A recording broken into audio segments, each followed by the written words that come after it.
is informative and contains my opinion and understanding of the subject matter. Viewer discretion is advised. Hi guys, how are you? Hi everyone. So, sorry I'm a few minutes late. Let me tell you what happened. So, of course, this is giving me a problem with the text messages. So what I did was I downloaded the text messages between Dom and his mom just so that I had a backup. So we might be doing Dom and his mom text type thing. Let's see. Could you imagine if this worked last minute? I'm sure it's not going to, but we could see. Because right now it says it's open on 5/1/22, which is like where I want to go. Let's see what happens. Fingers crossed, you guys. I'm afraid that as soon as I get excited and switch over, it's going to go back. So let's see what happens. But worst case scenario, we have Dom's mom's messages, which are just as crazy. All right, let's see. Fingers crossed. All right, we're still at 4/22. Don't go down. Look, it just did it. 19/6/92. Why is it doing that? This is too, look, and it just goes right back down. It just doesn't want me to do it. What if I reopen a new one? I think I have to I don't know why I'm doing this. I know why I'm doing this. I meant as far as thinking that I could get this to be different. What is this doing? What is this? I'm not getting excited because I don't know what's happening.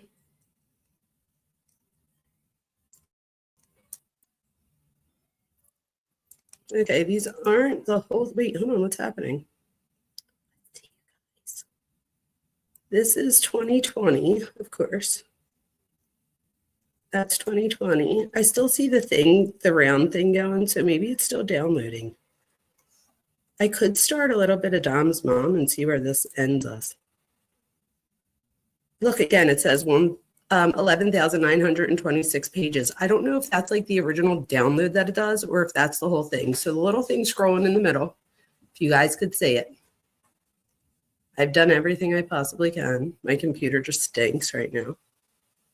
Oh, look, my hard drive isn't even working anymore. Oh my God.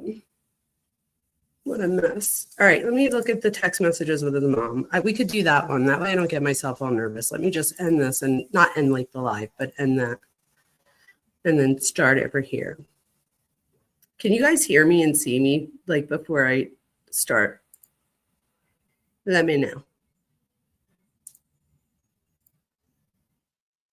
All right, let's see what we have here. All right, these are texts between Dom's mom and Mackenzie. So let me tell you why these are so important to the case. The importance of these occur after, wait, let me see. No, actually, these are all of the text messages between Dom's mom and Mackenzie. I'm actually surprised. So I thought they were going to give us just the ones after. So let me just check that you guys can hear me. Yes. New computer, I hear you. Cuff you, I hear you. I need a new computer bad. I agree. It's so bad. Anyway, let's start doing Dom's mom and Mackenzie. And why I do that, I'm going to let the ones with Dom download in OneDrive and see if it downloads. Oh, I hear the ice cream truck. Does anybody else get the ice cream truck related? Or is that just me? All right, so let's see what happens. I'm going to have this opening up in the background while we do this, and we're going to see what happens. I'll go back to it every now and again and see. In the meantime, let's do this. So we have messages from 2020. So let's see. Now remember, in 2020, you guys, Mackenzie's 14 years old and Dom's 17, okay? So she says right in Manhattan at Valero gas station. It's real close to 303. Her building is first one on the right. Now take in mind that they only included text messages that they felt were relevant to the case. So Mackenzie's in green. Dom's mom, who is Mrs. Russo, is in blue. So Miss Russo says, good luck. Be specific on the length and shape. Mackenzie says, I will, thanks. Miss Russo, is everyone safe? Mackenzie, yes, we're all just hanging right now. We didn't do any fireworks yet. The mom says, okay, just checking in, babe. And then she says, what's up? Mackenzie says, we all ate some food. Okay, so we're on 7/5. This is 4th of July of 2020. Kenzie says she's about to call you. Oh, wait, let me make sure you guys could see because I just got something.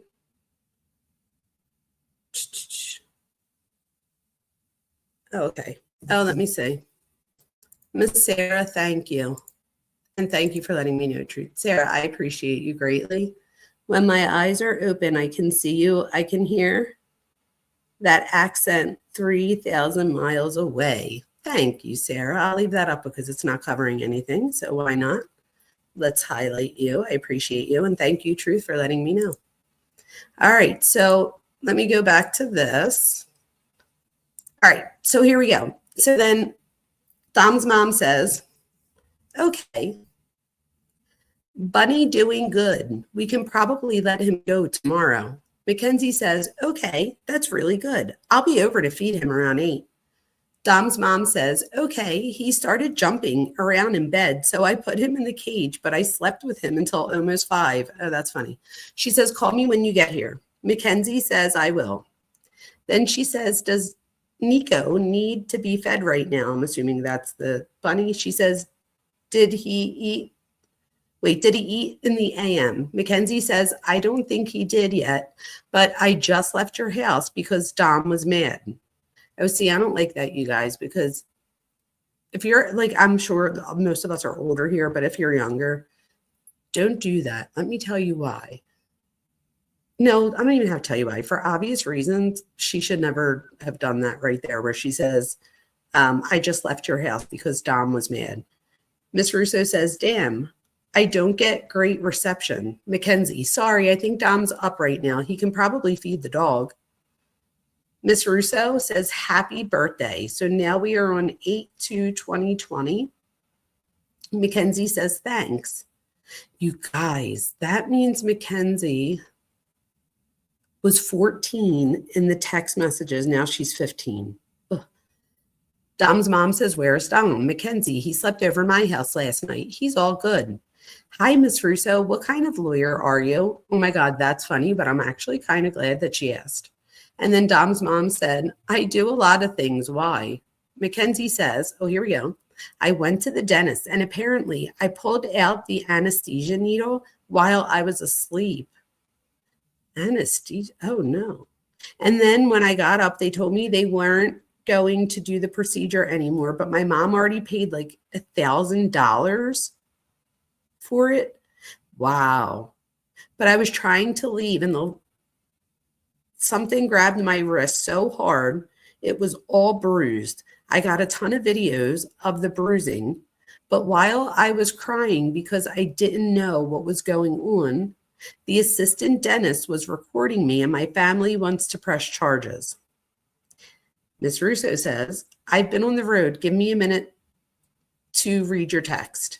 Where's the dentist at? Mackenzie says, Alira.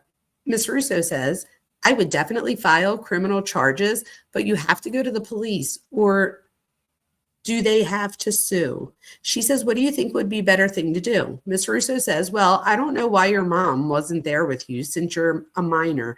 They grabbed you, which is assault. I can demand the money back. Also, they shouldn't have let you alone to pull the anesthesia out. She's got a point, you guys, doesn't she? She's got a point. Right? So I think that that's an important point too. And where was the mom? And not for nothing, but wouldn't you be, I would feel, I don't know, embarrassed, I guess, if she just said that about my mom, like, where was her mom? So Mackenzie says, they said my mom couldn't stay in the room while they did the procedure. And I just want to get these people in trouble for what they did to me. I'm in a lot of pain right now. Oh gosh. Ms. Russo says, I'm sure what the cops would do Do you have the video? I'm not sure what the cops would do. Do you have the video? Why did they record you? Kenzie says they said they deleted the video, but there's still the iCloud and recently deleted. The assistant has a recording of me because I told them I'm going to sue them, but that was after she grabbed my wrist. Oh my God, you guys, could you imagine? Ms. Russo says, okay, I see you guys should have went right to the police while you were out there. I don't know other than that. I have to think a bit more. Is your pain in your wrist? Mackenzie says the right side, a little, but not the left. Ms. Russo says, well, go to the doctor and say they both hurt. You need medical bills to sue. Mackenzie says, my mom just called Alaria police. I'll tell her that. And then she says, this is on 9/22/20, 2020. Hi, Miss Russo. If you're home, can you please wake up Dom? He's supposed to drive me to school, and he's just not answering. This is at 7 a.m., you guys. What? Imagine that. 7 a.m. Hey, Miss Russo, can you go wake Dom up? He needs to drive me to school. Like, what is wrong with people?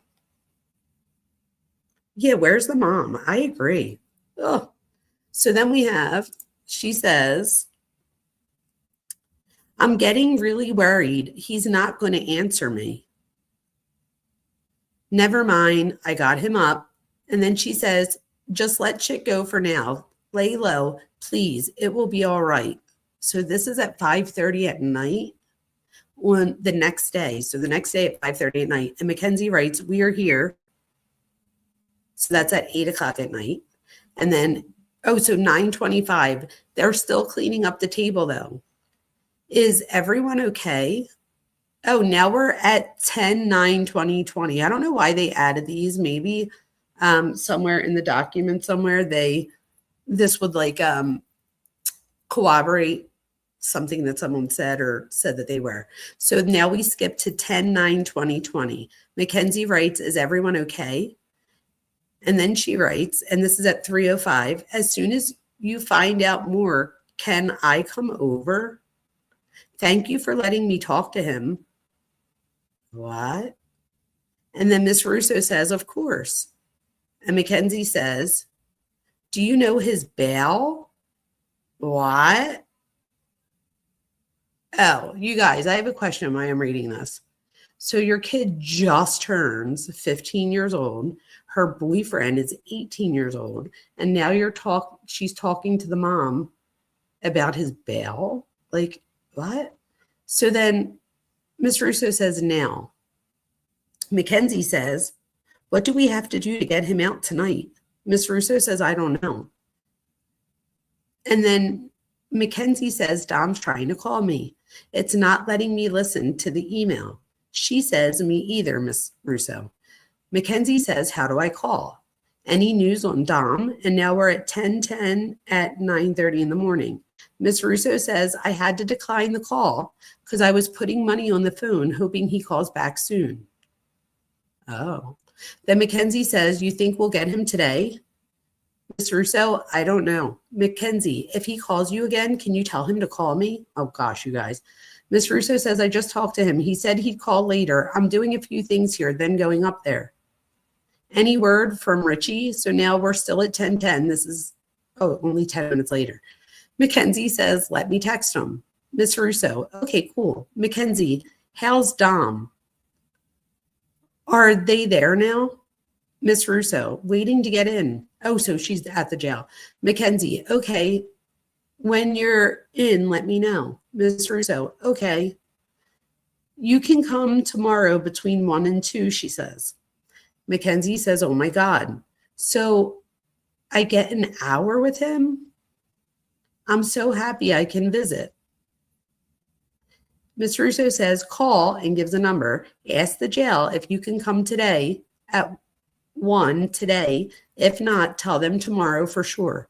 Mackenzie says, do I ask if I can visit Dom Russo? Miss Russo says, yes. Mackenzie, okay. Can I call right now? Miss Russo says, yes. Mackenzie, just called. I'm going tomorrow at 1.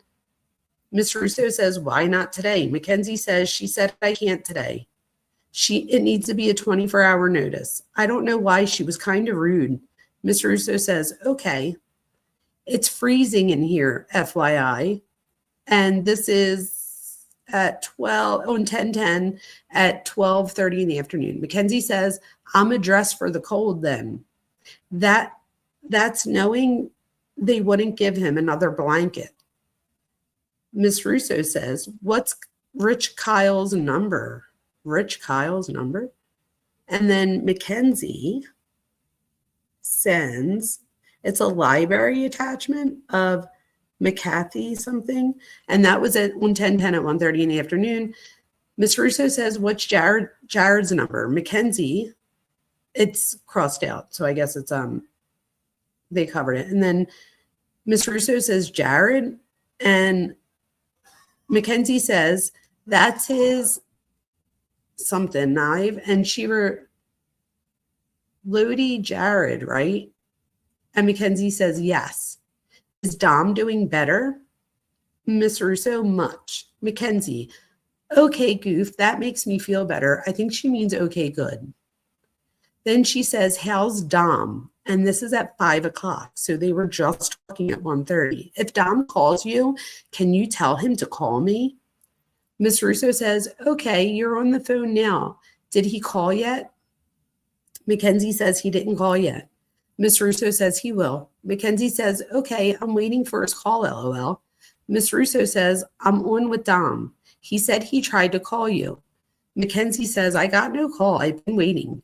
Here, tell him to call again. Miss Russo says, it's an 870 number. Mackenzie says, yeah, I didn't get any call like that. And then she says, I'm confused. He's going to call me again? Dom just asked if you can bring How to Win for, can you, son, I don't know, bring How to Win Friends and Influence People, the book. Dom just asked if you can bring, and I guess the name of the book is How to Win Friends and Influence People. Wow. Has anybody ever read that book? How to Win Friends and Influence People? That was on 10:10 at 7:45 p.m. I don't know. Yes, Shelley says that the parents, I didn't read a whole bunch, but I just switched back just to see if everybody was still on and stuff. And Shelley makes a good point. Like, the parents should have shut this down. Like, what is happening? So Dom's mom says, Dom hasn't called today yet. Let me know what happens after the visit. Mackenzie says, I talked to him for a couple hours today. Well, that's why I shouldn't hear from him. I'm here waiting right now. Miss Russo says, okay, how much money is left on the phone? Mackenzie says, how do I check? Miss Russo says, it may only say on mine. It's fine. Mackenzie says, I just left. He seems to be doing a lot better. I'm coming to visit tomorrow at 7. Oh my gosh. Miss Russo says, okay, cool. Where would that book be? Mackenzie says, the stack of books by his bed. Miss Russo says it's not there. Mackenzie says, I might come over and clean today so I can look. What would you guys say on 10:11 at 2:30 p.m.? She wants to come over tomorrow. Not like, can I? She's like, what does she say? I might come over tomorrow and clean so I could look. Is it on the nightstand? Miss Russo says, I just bought Rich Dad, Poor Dad. I couldn't find it. Oh, that's funny. My daughter has to read mandatory reading of that book in school this year. She's reading it now. So then Mackenzie says, I'll look for it soon. Miss Russo says, he thinks Chris has it. Mackenzie says, oh, he might. Miss Russo says, you at the house? Mackenzie says, am I allowed to come over? Oh my God. Miss Russo says, yes, of course. I think Miss Russo needs to watch because Mackenzie's going to take her way too serious. Mackenzie says, okay, I'm going to come over in a little. So Dom comes home to a nice clean room. Miss Russo says, you're welcome whenever. Mackenzie says, have you talked to Dom today? Miss Russo says, no. I am going to leave and go see him soon. Oh God, so they're going to let her in the house alone. Mackenzie says, let me know how it goes. Tell him to call. Miss Russo says, I will. He's fine. He was watching South Park. Mackenzie says, oh, I'm so glad that's on in there, LOL. Miss Russo says, he said your visit is only 30 minutes, so get there like 10 minutes early. Is Blair working? Mackenzie says, let me ask him. And I did come early last time. Miss Russo says, damn, what a-holes. So this is at 5:30 on 12/12. Mackenzie says right after, I know, it made me so upset, but it's better than nothing. And Blair asked if Dom wants to talk. Miss Russo says, so he's not working? Mackenzie says, I don't think so. Miss Russo says, okay, he said he will call. Mackenzie says, okay.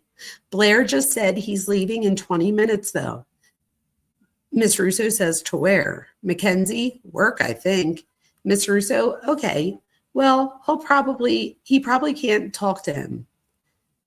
Mackenzie says, I don't know why Blair would tell me he can call. Rich Kyle want to call too. I think she means wants to call. They've been asking me about Dom. Miss Russo says, when does Rich Kyle want him to call? You guys, could you imagine if you're Kyle reading these, Rich Kyle? And I mean, unless that's like his name, but I doubt it. I don't know. She says, just ask, says Mackenzie. He said around 8:30. He can call me whenever too. Miss Russo says, oh, sends attachments. Oh my gosh, you guys, I don't know if you can see this attachment, but it's a picture of Dom. Oh, there's another picture of Dom. He's talking on the phone here's another one, through the glass. I don't know who's taking pictures. I guess Miss Russo, because she's the one that's in it. Mackenzie says, oh, and she loved an image. He looks so happy. Miss Russo says, waiting on them to get him out. Been having to pee and waiting 15 minutes. Mackenzie says, I'm going to come around 6:30, so hopefully they give me more than 15 minutes. Miss Russo now sends another attachment, and it looks like Dom's shutting the door. And Mackenzie says, oh, it's really cold AF in there too. Miss Russo says, I just got in trouble for doing it. And Mackenzie says, what, taking pics? And Miss Russo says, yes. Mackenzie said, I was going to sneak my phone in, but I don't know if I should. I'm about to leave right now to see him. Miss Russo says, no, don't. You also have to remember, you guys, Miss Russo is a lawyer. So I'm sure, I mean, and I'm not saying like special treatment, but I'm sure just being a lawyer, she has maybe different rules, but I don't know. Mackenzie says, I won't. If Dom calls you, can you tell him to call me? Miss Russo says, yes. Mackenzie, thanks. On the phone with him now. Also, Dom said he might not call because he's watching football to pass the time. Also, tomorrow after my Polaris, can I come over and come with you to get Dom? Miss Russo says, tell him I couldn't say love you because the cop was there. Why can't you say love you? Mackenzie said, I will. He's going to call back in a little, I know. Let me know when you're getting Dom. Can I come with you? And Miss Russo says, sure, if I'm getting him. If he's done early, I might not make it. Not sure if his dad is going. I'll let you know. Mackenzie says, thanks. And then this is on 10/13. So on 10/13 at 11 a.m., she says, how's Dom? Any news? On the way right now. And then she says, there are cops outside. Do you still want me to come? What? He's in your neighbor's driveway. Did you mean to call? Miss Russo says, no. Mackenzie says, oh, okay. What time are we getting, Dom? Oh my God. Miss Russo says, waiting on it now. Mackenzie says, okay, I'm still here with Troth. That's the brother, Chris. The mom says, okay. Mackenzie said, is everything chill? Miss Russo says, I'm not there yet. Mackenzie says, okay. Miss Russo says, Lana just filed for a protection order. She's such an asshole. Is this like a girlfriend? You guys, this is in the beginning of their relationship. So Lana just filed for a protection order. She's such an asshole. Mackenzie says, yeah, Trove told me a second ago. You guys should get one of them. And then she sends Miss Russo a picture of the cat. Then Miss Russo says, thank God. And Mackenzie said, is Dom home? This is 11/9/2020 at 6:48 p.m. And she writes, yes. So he was there for a minute, you guys, maybe like 3 weeks. Mackenzie says, he's being so mean to me, Miss Russo. Is there a girl over or something? Miss Russo said, no, he's sick. Played ball with the guys. Think he's over it. I'd not allow a girl here. Shh. Mackenzie says, oh no, I knew he hooped. I'm pretty sure he blocked me for some reason though. So I got worried, but thank you, heart, heart. Miss Russo says, I'll find out. Mackenzie says, yeah, I don't know what I did to him. He's just being so mean, but he unblocked me now. Miss Russo said, Ange says he hasn't heard anything. I think that's sister. And Mackenzie says, weird. He'll probably be normal again in the morning, LOL. Oh, I guess because he's sick. The mom says, okay, good. Love you. Mackenzie says, love you too. And then on 11/19 at 7:41, Mackenzie says, he's letting me over. So I'll see you guys soon, LOL. And oh my gosh. So wait, that was at 7:41. And then at 12:16 a.m. Oh, this is a few days. Yeah, a few days later. That was the 9th. This is the 13th. 11/13/2020 at 12:16 a.m. Where is Dom? Mackenzie says he's coming home right now. At my house. Miss Russo says, as long as he is safe, I was worried. Mackenzie said, no, he's all good. Miss Russo says, thanks. And then Mackenzie looks like she sends a picture of Dom, maybe asleep. And then she says, this is when I'm getting Dom, LOL. So we don't get the same thing again. Oh, I guess for Dom's birthday. You guys. Wow. I just made a little aha moment in my head. She said, this is what I'm getting Dom, LOL. So we don't get the same thing again. Does that mean that they were together when she was 13? That's crazy. And then Ms. Russo says, I think a large number. And Mackenzie says, oops, I'll ask again. I think he told me a medium. Then why'd you ask? Miss Russo said, it may be a medium. Mackenzie says, Trofe is here. So now it's 11/28/2020. Trofe is the brother, Chris. This is at 2:24 p.m. Trying to get in. What? And, oh, he's trying to get in. Miss Russo says, what's he doing? Mackenzie says, Miss Russo, did Dom say anything to you? He's being really mean to me right now. You guys, not for nothing, but I've never read these or saw these. And this is at 1:45 a.m. If my daughter's boyfriend, especially when she was like 13 or 14, texts me at 1:45 a.m. to see if he said anything to me, that would be a problem. But just like you guys were saying about why didn't her mom stop it, why didn't his either? Do you know what I mean? Like, just to be fair. Mackenzie says, I don't know what I did to him. Miss Russo said, he said nothing. I'm sure he's just moody. Mackenzie says, we're all good now. And that was definitely it. And that's at 10 a.m. Miss Russo, wait, what time did Miss Russo write her back? Let's say. So that was at 1:45 a.m. Then Miss Russo writes back at, oh, that was good. She wrote back at 10:30 in the morning, and then Kenzie writes back. So I'm glad Miss Russo didn't wake up in the middle of the night to write her back. And then Miss Russo says at 10:50 a.m. on 11/29, okay, good. Kenzie says, this is on 12/9/2020. Okay, so 12/9 at 1:22 p.m. Nico shit on the floor and on the couch. We know it's him because it's on his tail. What? And then Miss Russo says, Dom's not calling me about the dog. I'm worried sick. Mackenzie says, Dom's at home. He's with his friend. And then he said, he isn't home. And then Miss Russo says, I don't know. He's not answering my text. I don't know what the dog is doing or if he's still pooping. Can you call him? Mackenzie said, he texted me like 3 minutes ago. He's getting food with his friend. I last seen Nico in the bathroom. Miss Russo said, okay, thanks. Dom does not answer me or respond. What time is Kyle's party? Mackenzie said, Kyle's with us right now. So this is on 12/12 at 4:55 p.m. And yeah, okay, that's the same time. So then she says, are you home, Miss Russo? So this is 12/28. So now we're after Christmas. So that was before Christmas.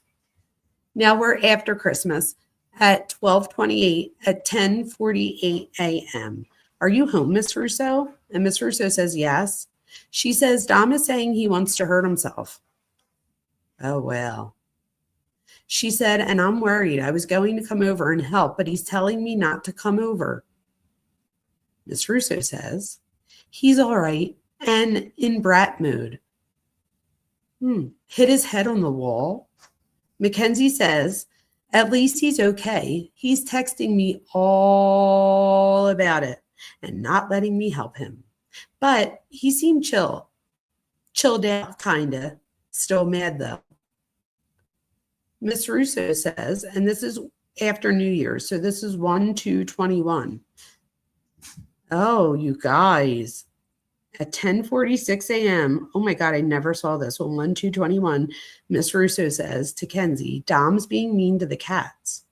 Mackenzie says, oh no. Again? Which means that he's done it again. And Miss Russo says, yes, I can't take it. Mackenzie says, I'm sorry. I think they messed up a pair of pants, but obviously that doesn't make it okay. Hopefully the cats are just scared of him by now and will stop coming near him. Miss Russo says it was a pinhole. That's it. Mackenzie said, he made it seem like it was a huge hole to me now. I'm sorry. She's being like that, or he's being like that. Hopefully he chilled out. Miss Russo says, I know, right? You need to come here because I can't leave because Dom now shoved a tail in Tom's throat. What?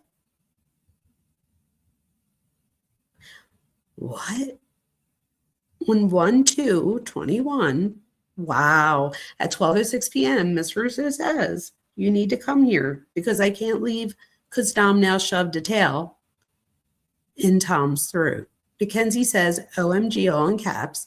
WTF is wrong with him. She meant him. Oh, yeah, she corrects it. Miss Russo says, I know. Wow, you guys, what do you think of that? And put stars next to it if you have a question or something so that I know to look in a few minutes. Wow. So on 1/12, this is a little bit more than a week later, Mackenzie said, can you call Dom on that number? He's telling me to spam you. It's about his Spotify account. You guys. So now Dom wants her to call on his second phone about Spotify. So that was on 1/12. Miss Russo replies on 1/20, I don't know about it, and I told him to sign up for it. Mackenzie says, are you home on 1/20? Miss Russo says, yes. Then on 1/23, Mackenzie said, hey, is Dom home? Miss Russo says, yes, sleeping. Then Mackenzie says a picture of the cat. Miss Russo says, don't be mad. He was home all night alone with me and Scotty. What do you guys think? That was on 1:30 and that was out of nowhere. So Mackenzie talks to her on 1/26 about him sleeping. And then out of nowhere on 1:30/21 at 11 a.m., she says, don't be mad. He was home all night alone with me and Scotty. I wonder if Dom asked her, not to lie, but to asked her, Ma, can you call or text Mackenzie and let her know what I was doing? So Mackenzie says on 1:30/21 at 11:30, I don't want to be mad at him, but he effed me over really bad last night. You guys, that was a slip. And then she said, I was feeling all weird and having a lot of anxiety from withdrawal. What? I was feeling all weird and having a lot of anxiety from withdrawal. And I just wanted to leave my friends, and I was begging him to get me, and he wouldn't get me. I know it doesn't seem that bad, but it was really stressful. What? I think they're talking about from pot, because I can remember during Miss Russo's interview with the police, she talked about how at once Mackenzie was talking about withdrawal, but she was confused because she didn't know that you could withdraw from pot. So Miss Russo says, why didn't you call me? And he said he was coming. Then your mom got you. He doesn't mean it.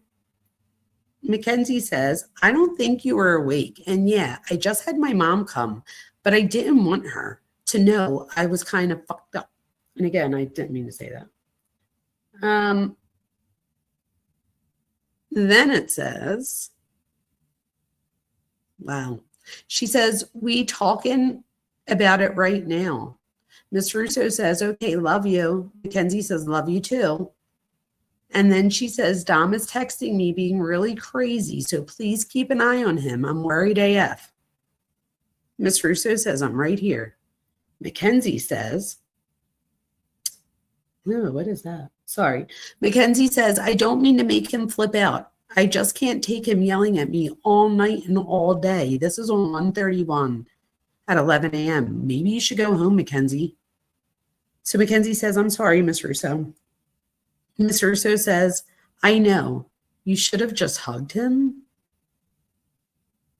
Dude, she's 14 years old or 15. Like, what?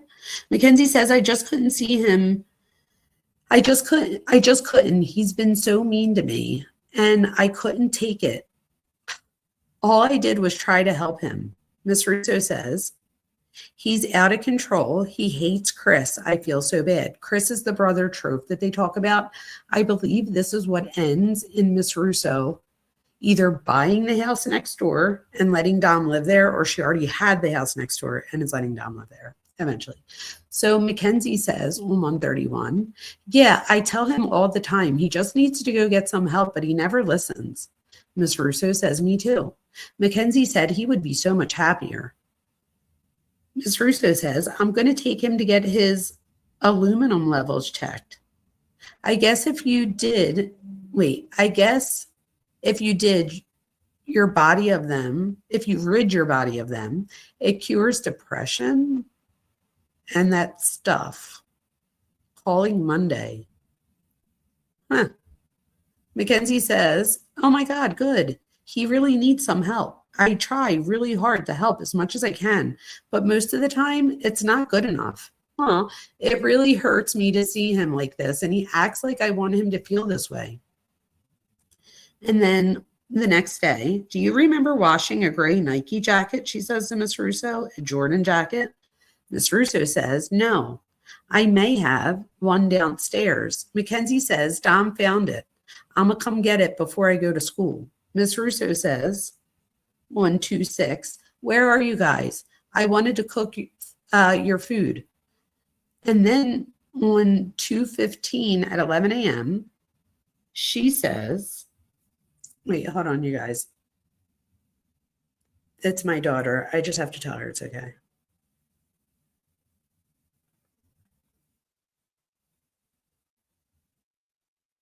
Okay, so now she texted me and my husband to let me know that I said it's okay.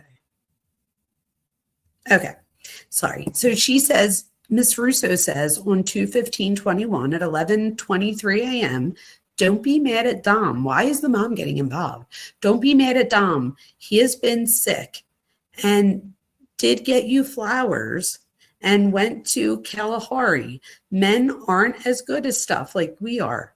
You guys do a lot of stuff all of the time. Oh gosh, I guess Mackenzie was complaining already. And then Miss Russo says on 2:20 at 3:36, did Dom come home? And Mackenzie says, not yet. I'm about to leave and get ready though, because one of my girls is having a birthday party today. Well, hold on.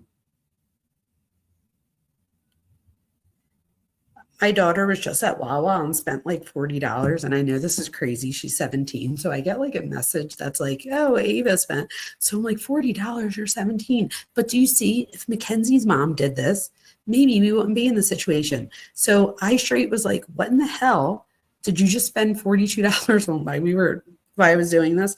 And she wrote back gas. I was like, oh my God. So I'll help her with that. So then back to this one. I'm just glad that it was just gas. But do you see how I asked and she answered right away and said, oh, gas, like I had to fill up my car. So why didn't Mackenzie, like why isn't the same thing happening with her and Dom? I don't get it. So on 2:20 at 3:37 p.m., Mackenzie writes, not yet. I'm about to leave and get ready though, because one of my girls is having a birthday party today. He's texting me though. He should be home soon. That was at 3:30 p.m. Then she shows a picture and it looks like she's somebody's driving and it's out the window. Miss Russo says, yep, I see it. Is everything all right? This is on 4/7 at 8:45 p.m. Mackenzie says on 4/7, so 2 days later. Wait, what? Oh, no, it was the same day. My bad. Mackenzie says, yep, we're at the other house. See? So, wow. So she did get the house next door then. Miss Russo says, okay, I was worried. Do you eat chicken on the 13th? Happy birthday, by the way. What?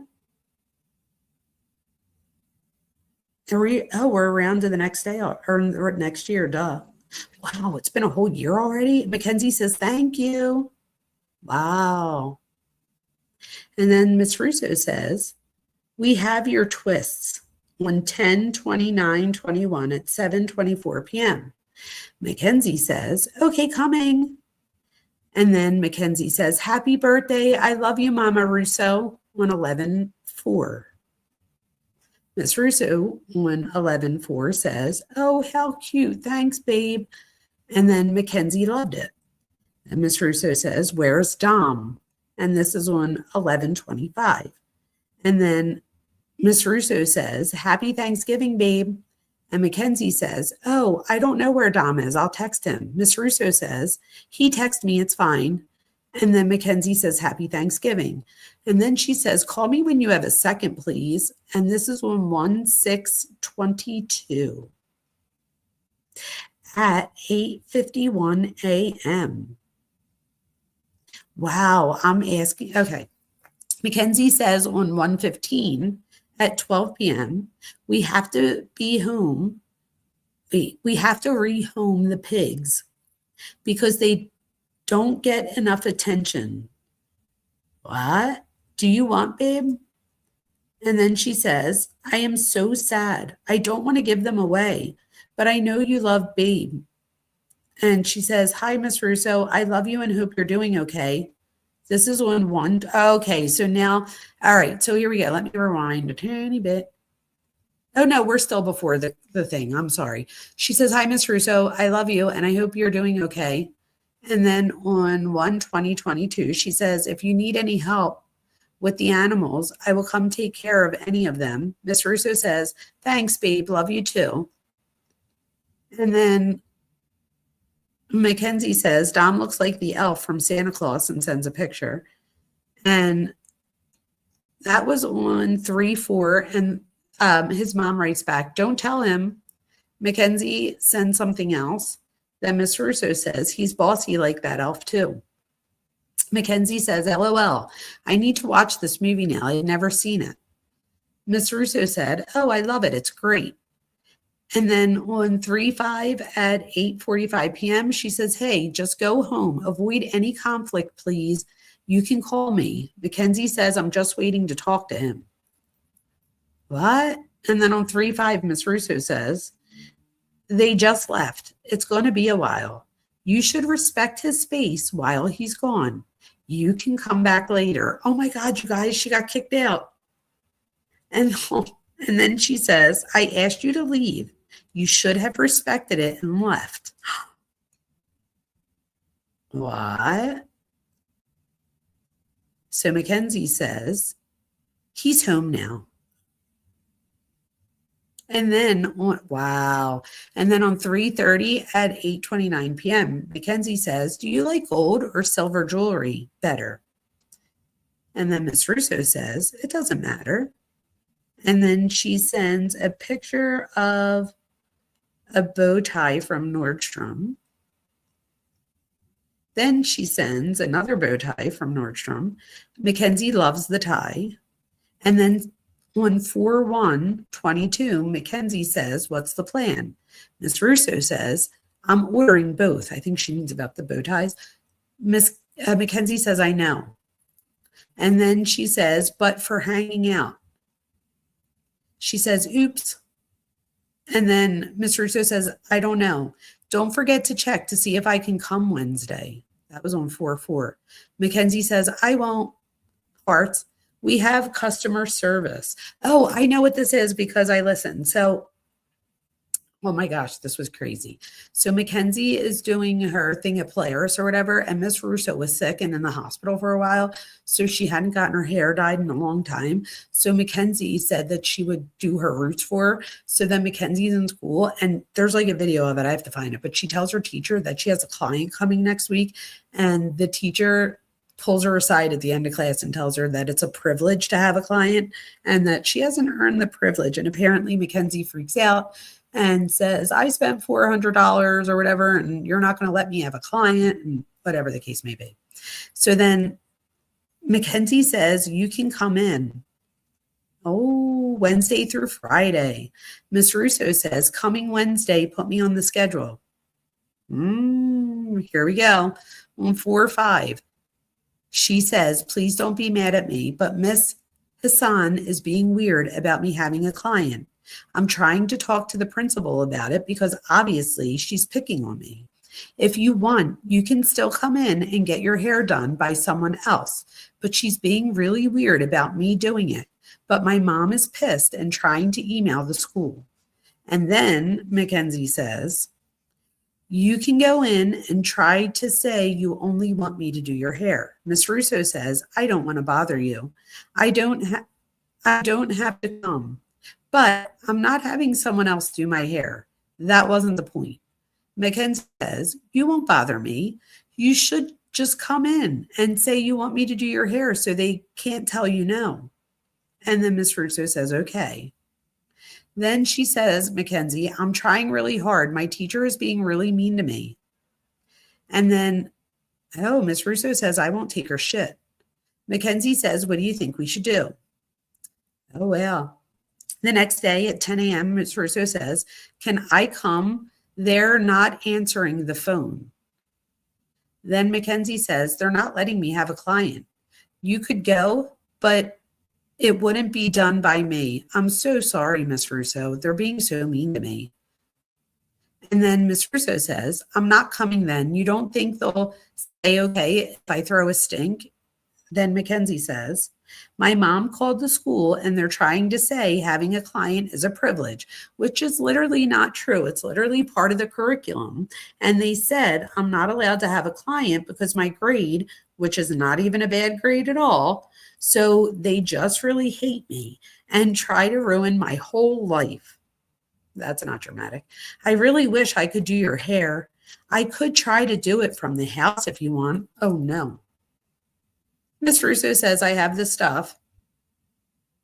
We can. I do it myself. I've been too weak. And Mackenzie says, okay, perfect. Yeah, I could definitely get all my stuff from the school and come over and do it for you. And then she says, I have all the supplies, just not the color. I do have developer though. And Miss Russo says, I'm going to dye my hair tomorrow, so I can do it myself, or you can help me. Mackenzie says, I'll help you.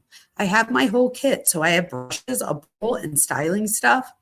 And then Miss Russo says, me too, or later we could do it. Mackenzie says, whoever you want, I can come help. Just let me know, heart. Then Miss Russo says, you ready to put that show on? Should I come over? Oh, I guess she's going next door. Mackenzie says, 1 sec, we just got back and put in the crab because we needed butter. And Miss Russo says, I had more butter, silly. And Mackenzie says, it was a special vegan butter. Stop. You can come over now if you want because we're home. So wait, the vegan butter was at 9:05. Oh, it was at the same time. And then she says at 9:30, when you come, can you bring the Chardonnay? What? Miss Russo says, okay, coming. Wait, what? That was 4:09 at 9 p.m. or whatever. Then 4:10 at 9:22 a.m. Miss Russo says, hi, coming. Thanks again for doing the hair. Mackenzie says, anytime on 4:10. Miss Russo on 4:14 says, call me. What's going on? Let me know when you guys get here. Mackenzie says and sends, oh, wait, why is it going to let me click on that? It says, I'm not going to click on it just in case. stthehermans.org. And then Mackenzie says on 4/16 at 9:49 a.m., are you still coming with us for Easter? Miss Russo says, what time? And I have yours and Dom's Easter baskets. And Mackenzie does it. Mackenzie says, let me ask. And then she says 3 o'clock. Miss Russo said, if you guys want me to, which means she doesn't want to go. Mackenzie says, yes, we want you to come with us. And then she says, okay. Then on 4/17, the thing is actually at 2, says Mackenzie.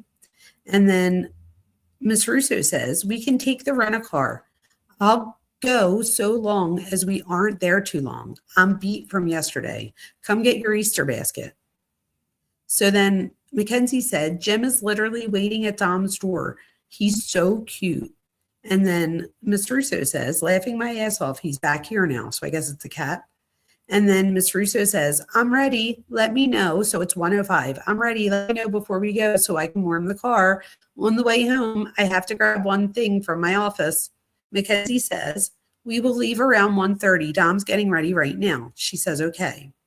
Then at 7:30 a.m. on 4/24, she says, me and Dom are on the way back. We'll be home around 9:30. Miss Russo says, why so early? Mackenzie says, not sure. Dom wanted to leave at 6 a.m. to get home at 9:30. Miss Russo says, oh, I thought it said 3:30, LOL. Okay, I'll be here. Let me know. And then she says, I got Dom's box. They left it on the porch. Mackenzie said, he said, bet. We're kind of in traffic right now too, but we'll still be home around 9:30. Miss Russo says, yay, it's Sunday. Everyone's heading home. Aw. And then she says, are you up? And Mackenzie says, yes, what's up? So this is at 8:30 a.m. on 4/26.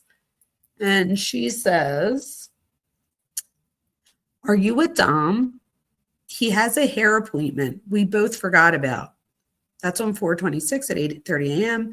And then she says, he has to leave at 9:45 and he's not answering. Mackenzie says, no, I'm not with him. We got into a fight, so I slept at my house. Miss Russo says, oh, geez. Have you talked to him this AM? And Mackenzie says, no, I'm not talking to him right now. At least, or right now. Last time he texted was at 7:15 a.m. And then she says, hey, is Dom over there on 4/28 at 9 o'clock at night? And she says, he's not answering me. Miss Russo says, he's pulled over. Don't call him.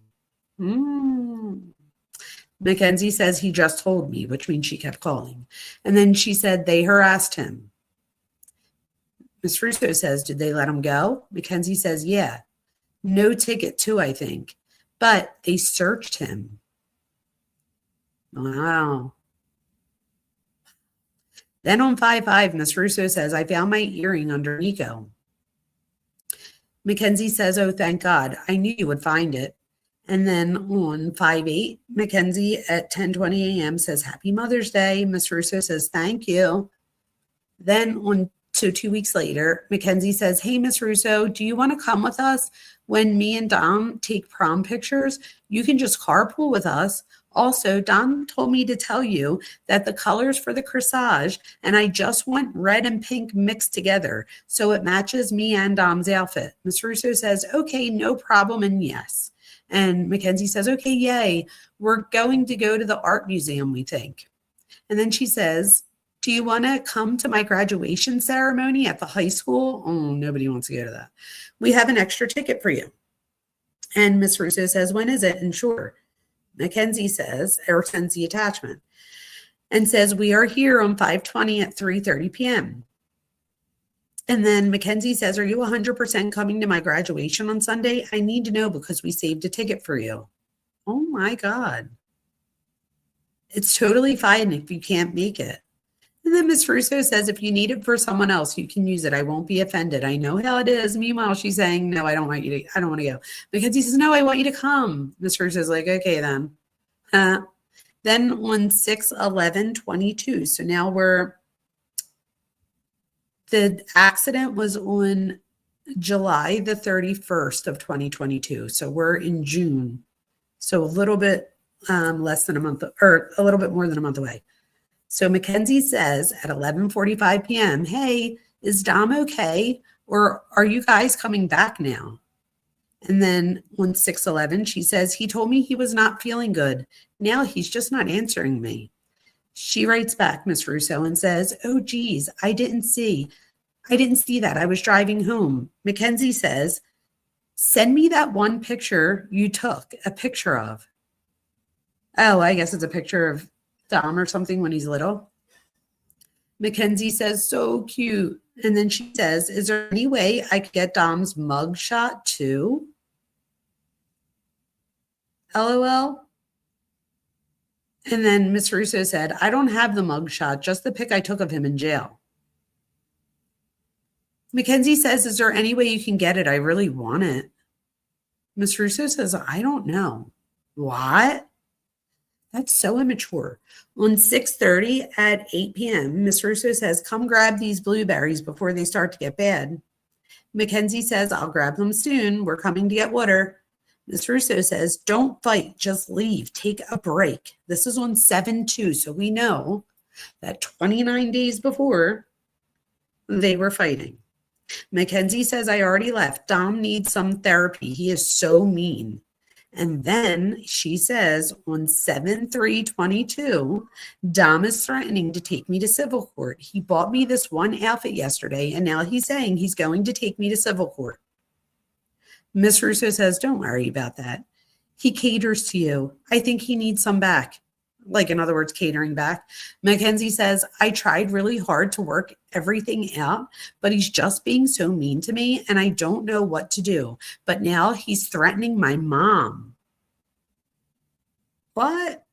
And then she says, he didn't even text me. He texted my mom that he's taking her to civil court after she helped him. Miss Russo says he's just blowing off steam.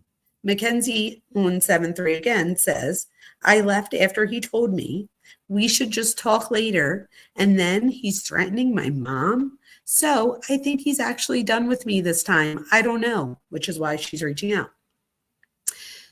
Then Miss Russo says, well, you should have asked before ordering stuff. What? So I guess Miss Russo went over to see, like, why are you threatening her mom? And he told her that she ordered stuff without asking first. And she says, I did. He gave me the money to put on my card so I could buy it. I have the receipt. And then Miss Russo says, quit bothering him. Wow. Mackenzie said, I came home to leave him alone and to give him space to think, and he keeps texting my mom. And Miss Russo says, I told him not to. Wow. Wow. That's crazy, you guys. And then everinmyheart.com, I don't know what that is, but Miss Russo sends it. And then she says, found this one online. Meanwhile, she spelled online, O-N space L-A-N-A. See what you like. I'll spend the most on Nico, less on Jim. I guess they're the dogs.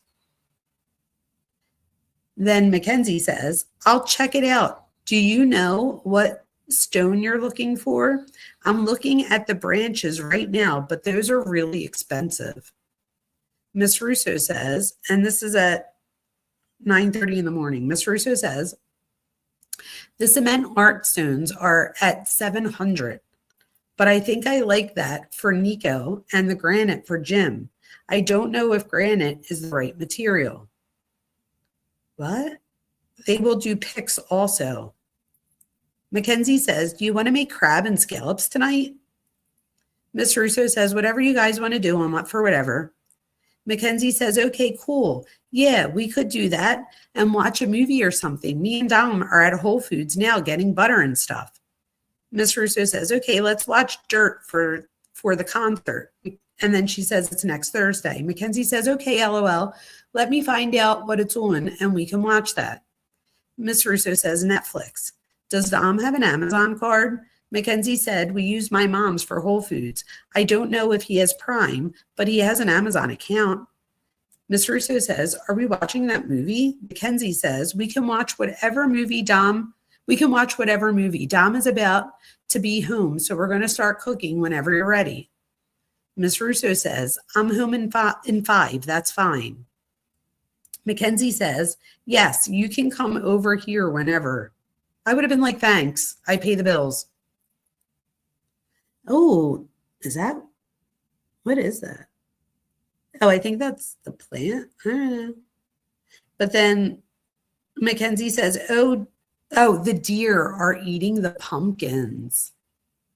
Wow. Miss Russo said, I know. They ate the one that was actually growing. Mackenzie says, I'm so sad. I hope they still grow. Miss Russo says, me too, but not sure how far they will get. Mackenzie says, what time are we leaving? You guys, this is 7:14, which means it's 2 weeks before. I'm going to go home and get ready right now. Miss Russo says, we want to start partying at noon. Is that tank okay? The one I have to wear is too big. The one I have to wear is too big too. Mackenzie says, I haven't tried it on yet. I'm sure it'll be fine. When do you want us to come over? I just got to Dom's. And then she says on 7:17, we're getting closer. Can you come get Dom? He just grabbed my steering wheel on the highway trying to spin out my car and hurt me. What? You guys, this is the opposite. Wow. You guys, let me just say this. And we all know that I'm not picking up for Mackenzie here. But this story was told that Mackenzie was the one that said that she would spin out the car and hurt him. But here goes a text message of Mackenzie saying, can you come get Dom? On 7:17 at 12:45 p.m. Can you come get Dom? He just grabbed my steering wheel on the highway. He's trying to spin out my car and hurt me. I'm scared to drive because it's raining. So I just need him to get picked up. If he doesn't get out of my car, I'm calling my dad. So please tell him to get out. Miss Russo says, Hench is on his way. Calm down for now, at least, or something. And then she says, please. Mackenzie says, I can't calm down when he just tried to end my life. What? Then he lied to you about it. Miss Russo says, I'm just trying to diffuse for now. I'm not mad at anyone. Mackenzie says, I don't think he's capable of that when he keeps telling me to shut up and to duct tape my mouth. You guys, this relationship went too far. Mackenzie says, I do not feel safe. Then go home. Then Mackenzie says, he's also threatening to blackmail me to my mom. He's not getting out. Oh, they're still in the car? And then he said, he also blocked me, so I can't go pick up any of my belongings at his house. I hope this is a learning experience for him on what not to do to women, because I really don't think he knows how to treat them at all. Miss Russo says, stop the fighting and stop lying. What? She says, when he gets his things, you can get yours. Why did she say stop lying? And then Mackenzie says, first of all, I'm not lying about anything. Maybe you shouldn't take his word so seriously. You don't know how he treats me behind closed doors. It's never okay to try and end someone's life or put their hands on people. Miss Russo says, no one should touch anyone. No fighting for sure in the car. He never put his hands on you. Mackenzie said, you need to tell him that. He tried to end my life today and told me, do you want to die? I almost hit the wall. I could have died. You guys, why didn't Mackenzie's lawyer play this at the trial? What? I almost hit the wall and I could have died? Is anybody else as shook at me? Miss Russo says, and you haven't blackmailed him with the cops 100 times? She has. Mackenzie says, LOL, clearly you don't care about this situation. I should have known you wouldn't, that you would have taken a side. He could have literally killed me and you would still believe him over me. What? Both of my purses need to be outside within 10 minutes because I'm coming to get them. My dad is coming to get my purses right now. Miss Russo says, I'm not arguing. Mackenzie says, as long as you're defending his action, He's never going to learn that it's wrong. Wow, you guys, that's the end of that. All right, so what are you guys saying? I'm going to go back a little bit and we'll see what you guys are saying. Okay. So let's see, where am I leaving off here? So go to the surface, just keep swimming. No, all right, psycho. Let's keep going. Let me see. I'm just trying to see if there's anything else. Hope I didn't miss too much. I have to replay. Hi, Travis. Oh, Travis. Travis, if you're still here and you just were 7 minutes ago, I don't know if Travis is replaying right now, but Travis, do you think, and again, this has nothing to do with innocence or guilt, knowing that one of the last text messages was less than 2 weeks before the accident, and Dom's mom is the one that says that Mackenzie threatened his life and that they had to go pick him up off the side of the road. However, the evidence, this is the Cellbrite information, you guys, this clearly shows that that wasn't the case and that Dom tried to grab the wheel and smash her into the side of a wall. Isn't that like a little bit coincidental? Anyway, so my question to Travis, or anybody else listening, but definitely Travis, because he's got the little Esquire afterwards, so we got to, to recognize. But Travis, if you were the defense lawyer, wouldn't you have brought that up? Like, I'm not a lawyer, but I don't know. That sounds like something I would have brought up at trial. Stop dating a grown man. That's funny, Coca-Cola says. True says, ironic. How dare he call her mom? Yeah, that's what I say. And then the mom seems like she's like calling on Mackenzie when she needs. Why does she get to ask and what and then answer? Yeah, right. I agree. Then let's see what else we have here. You never give him space. Oh my God, exactly. If I were Miss Russo, like if it was getting that bad, why didn't she call Mackenzie's mom to have a conversation? Because let's be serious. If we're being 100% honest here, I'm going to turn this off for 1 second because I need a drink.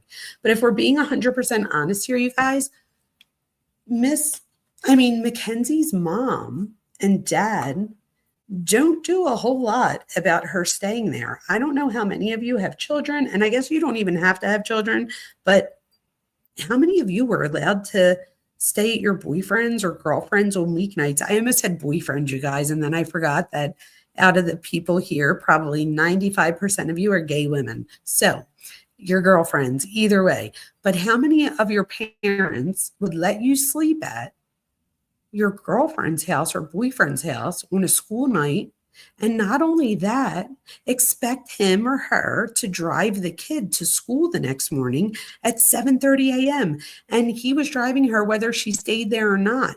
And so much so that and there was like no shame in his game. Like, so Mackenzie literally would just say to Dom's mom, like, can you wake him up? He's supposed to drive me to school and he's not answering. She's literally suffocating him. Like Sarah said, I just saw Sarah, give me space, but probably text 1,100 times a day. Yes, I agree. Oh my God. He's being mean to me. Ugh, right? All right, let's see what else we have here. I'm just going through the chat. Can we know what wow means? Travis says, this all seems so normal now. What happened 2 years ago and now? Travis, you get an A+. So my daughter Gianna, if you guys remember last night, Gianna said, she said something along the lines that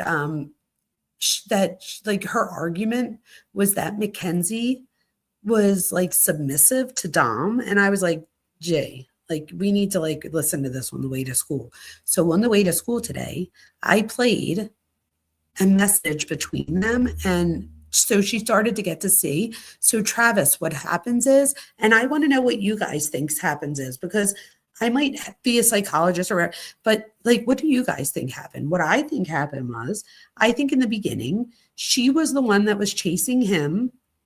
I think he then cheats on her. She was only 14. He was 17. So when we say he cheats, I'm not even saying that in a way to demonize him, because let's be honest, he probably shouldn't have had a girlfriend at that age, nor should have Mackenzie had a boyfriend that serious. So, I mean, call it cheating, call it what you will, but the few times that he hooks up with her best friends, which, like, let's be honest, that is a bit shitty, right? And I guess my thing is, if your two best friends hooks up with your boyfriend, they're probably really not your friends. I don't know. I don't know what you guys think, but Travis, I think what happens is, I think her and Dom split up once, twice, three times, whatever the case may be. We also know that he goes to jail at some point along here for a few weeks. So I'm sure all those things coupled together. I mean, I don't know. I'm going to have to go to 2021 and see exactly. But at some point, you guys, they do a swap where she's the one that starts going for him and he's the one that starts chasing her. So she'll say things, and Travis, I'm sure, and everybody else, I'm sure it started out to where she like threatened, like, I'll call the cops on you. Like the mom just said, Dom's mom was like, you threaten to call the cops on him all the time. So I'm sure she started to threaten things. And then depending on Dom's response, depended on how she responded. So with that being said, we know now that Dom started to respond by saying things like, you guys, you have to hear this one call. I should see if I could find it. It's horrible. Like, she's literally calling him gay, knowing that he was molested as a little boy or something. Like, you guys, it's bad. I'll have to get it up for the next time we meet, I guess. Wait, let me see what I have here on my, Cuff You says, stop. We are lost. LOL. Oh no. How long ago was that? At 8:20? That was a minute ago. So I wonder where we were lost at. I am so sorry, Cuff You. And then Sarah says, trying the teamwork approach. Can you answer Cuff You's question when you're done with your impersonations? Wait, what did I miss, you guys? What are you lost on? Tell me, and I'll tell you what happened, because I wasn't lost. So you guys tell me where you were lost at so that I can, were you there? Oh, the mom. She's a huge manipulator, 1,000%. And then she lies more. So Dom could have been a bigger part of his accident. Shelly, I don't know. What do you guys think? Like, not for nothing, but I mean, whether true or not, like, that should have been presented. Why didn't her defense attorney present that at the trial? I don't know. And then we have gay girl, snort, never, lollies, good evening. Hi, Tony. And then Shelly says he could have grabbed her and made her slam on the accelerator. If I was her lawyer, I would have brought all of this up. You and me too, Shelly. I almost think it was like lawyer malpractice. I mean, I'm making that up. I'm not a lawyer. I don't know what it's called. But I don't feel like it was good practice, right?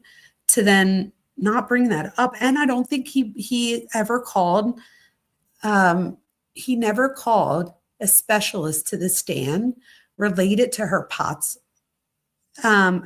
diagnosis, which again, I am not a medical person. You know, I do the brain part, but not the body. But from what I understand, the new defense, whoever they hired, consulted with a specialist who says that her accident resembled other people who had seizures, and they showed a few of them, and the few people that had seizures, their foot hit the accelerator and never hits the brake, and they were fatal. So I wonder what that says too.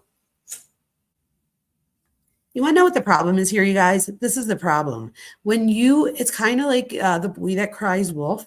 Mackenzie so many times was the boy that cries wolf that now, even if she was in the right, she's still wrong because of her lying and manipulation to them. You know what I mean? But either way, like, now she's saying she doesn't remember. Is it that she doesn't remember, or is it that does she not remember? I don't know. What do you guys think?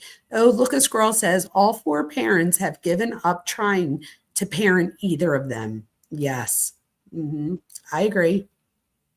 And then we have just get off my, all right. Our question started back 10 minutes ago. I know. I apologize. So let's see what we have here. Travis says, for sure, I would have brought out as much as I could.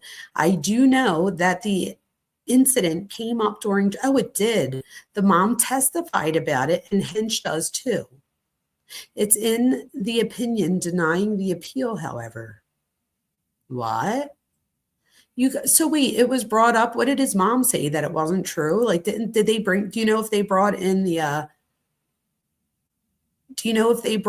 actual, like, this is the other problem. And you guys tell me what you think. And again, I don't know if this is because I live in Philadelphia and I'm used to like jury things, but she chose, with the help of counsel, she chose the judge as her jury instead of a jury trial.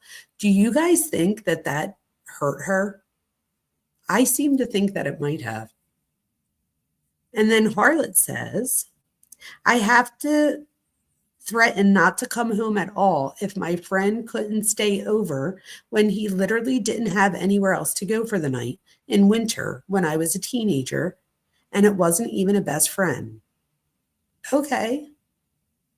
So, but you had your friend staying over, and, if we're looking at this though, Harlot, your friend was staying over because they didn't have a place to stay. Mackenzie had her bedroom. She had the basement that she turned into a bedroom and a closet. And then she's at Dom's mom, then at Dom's. So there's multiple places for her to go. This is Sarah says she's becoming more lost. I don't know how you're becoming lost. Wait, Cuff you, what are you guys lost on? I'm confused. What are you lost about? She wants his mugshot. That's a huge red flag, right? I agree. And then Harlot says, that was back when Dom was in jail. We were wondering if he knew that what he was in jail for. Oh, I don't know that we know what he was in jail for. I don't know that. Oh, yes, I do. At least I think I do. I don't know exactly what he's in jail for, but when we were just reading them, do you guys remember right after he goes to jail or whatever, his mom says that Lana, I guess that's his ex-girlfriend, got a restraining order against him. So I don't know if it was in relations to that. I'm not really sure, but if I'm correct, it's a matter of us looking it up, right? Just like his mugshot was a matter of Mackenzie looking it up. She was just young and had no idea, nor should she have at the time, that you could do that. And I guess because Dom's mom's a lawyer, she thought that she could get a hold of it.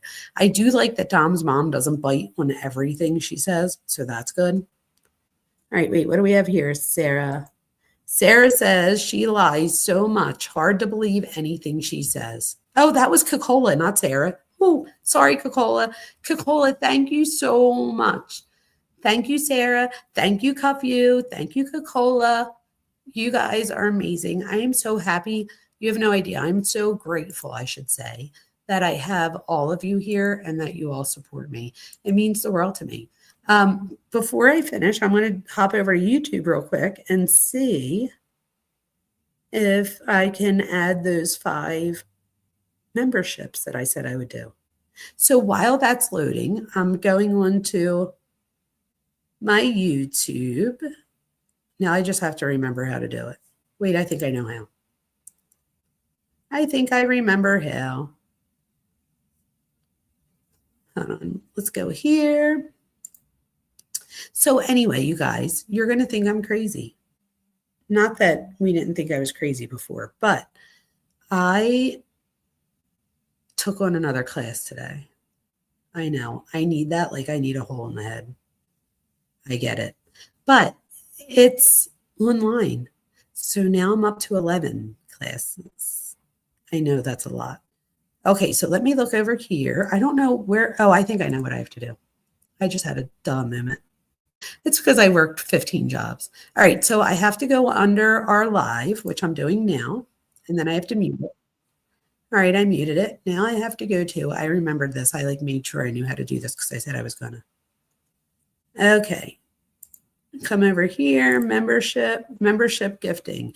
So this is the thing, you guys, before I gift the 5 memberships, make sure that you go into, so next to where you're writing comments, there's like a dollar bill there. If you click on the dollar bill, it'll have like show support or whatever. But one of the things at the bottom says membership gifting. You have to turn on your membership gifting in order to receive membership. So if I gift this right now, right, you'll only get it if you receive gifts. So I'll give it a second. It only takes a second for you to click on it. But let's see. All right, you ready? Here we go. Let's see who gets it. So welcome to our 5 newest members who are PKC. Hi, PKC. Joyce Dragger. I Have My Moments, Garden Glitter, and TLC is Me. Awesome. Awesome. Oh, I'm sorry. Of course, Harlot writes right after. But Harlot tells you how to allow gift memberships on an Android. My bad. Oh, look, a squirrel says, please tell me you're teaching abnormal psych now. I teach 2 sections of abnormal psych right now. But how funny is it actually that you say that, because that is the extra class that I'm going to be teaching as well. But yes, I do already teach 2 sections of it. You guys, I'm so glad I got to gift those memberships. Let's see, what else do we have here? So welcome to our newest members. There you go. I gifted 5 memberships. I'm so happy. Let's see what else we have here.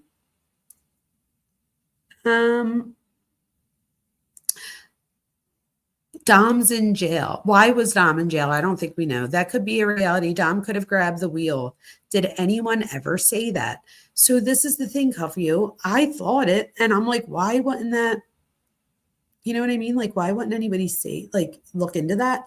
And I also have to say that she was injured really bad, right? So a lot of people, when I look at some of the content about her, one of the things that I noticed is that people get wrong her injuries. And again, I'm not sticking up for her. I want to be fair on both sides, because let's be honest, she was charged and convicted of being a double murderer, and she could do up to life in jail for this. So that's like serious as you can get. With that being said, I would also say that she's very immature still. I don't know, you guys. I don't know. When I watch stuff about her, I don't want to judge her wrong, but at the same time, she does herself no justice. Like, she doesn't help herself at all by the way that she reacts, but neither does her mom. Right? Like, let's get back to where this really starts. And that's with her mom. If you listen to some of her jail calls, which not the jail calls, but watch this. I forgot that I had access to the entire caseload. So let me see if I have any of the calls on here real quick. Downloads. Oh, wait, let me say, before I say anything. Let's see how far this downloaded. I forgot that I was downloading the other text. No, it only went down to 112.20. I don't understand why it's doing that. I mean, not that I was going over there anyway. I had something else up for it, but I figured I'd just look real quick. All right, let me see. What am I doing here? You guys, really? Why is... Wait, what's this? Hold on, I don't want to say nothing. I'm saying nothing. I will be so excited. I don't even want to say nothing. I'm just going to put in 26000. You guys. What? I don't even want to say it. I feel like I don't want to say it. Let's see. It's going to kick me back. It's going to definitely kick me back. It always does. Which is ridiculous, because I've read most of these. All right, no, I don't want 6,000. I want 26,000. You guys, there's 31,697 pages of text messages. Pages. Could you imagine? This is like crazy. All right, so I got excited for nothing, of course, because it kicked me back to 10/29 of 2020, and I feel like the website got me closer than that. I don't know why it's doing that, and I don't know how to figure it out, but I will. It could just be that my computer sucks. and I need a new computer. I don't know. But anyway, that wasn't what I was getting to anyway. I will say my hard drive unplugged something, not unplugged, but it's not there. So let me try and plug this back in so that I could show you guys the video call. All right, ready for this? Let's see what happens. All right, put it in. All right, I think I got it. I think I got it. All right, hurry up, get it. All right, Mackenzie, Sharilla. All right, I think I got it. Hold on. Mackenzie, social media, post crash messages. Is that where the ones from his mom were? Hold on, let me just look at something real quick. To Christine Russo. What? All right, let me show you guys what I'm looking at. This isn't the voicemails, but these are the actual text messages between Mackenzie and Dom's mom post. So we read pre today. Should we go look at post and somebody would have get it up? That didn't sound right, but you know what I meant. Let me share. She just hit the brake. So, okay, truth, great question. I agree with you, right? However, I guess that's a good question. Wait, was the trial televised? If so, is it still up? I know for a fact that the incident was brought up. I don't know if her attorney crossed the mom about the text saying it was Dom who tried to kill her. See, is that malpractice? Not malpractice. That's the wrong word. I'm thinking of like medical. Is that, I guess it would be malpractice too for a lawyer, but what do they call it? Something effective counsel or something, like where you didn't have effective counsel. Because I know that she not only lost her appeal, but I believe that the Supreme Court of her state also was like, yeah, you're beat. So I think ineffective. That's it. Ineffective. I'm like saying it in my head out loud. Ineffective, something of counsel. I'm like acting like I know what it is. All right, let's see. Which one's this? I'm going to get to Dom's mom's text. All right, let's see. Mackenzie, and that says Dom. That's not what I'm getting to. Okay. Messages. That's the ones I just read. Where did they go? Oh, here they go. Sorry, I didn't open them up. Duh. So I have to open the first one. So it starts at 35. I don't know what that means, but we're going to see. Okay, let me open this and I'm going to let you guys see StreamYard. And we are going to, I got it, share. All right, now let me just make sure it goes to your screen. It does. Now I wonder if I can make that bigger or do I just leave it be? Because I'm afraid that my computer that could is going to laugh at me. Oh, Sarah gifted a membership. You're the best, Sarah. You guys really are the best. I really don't know what I would do without this group of people.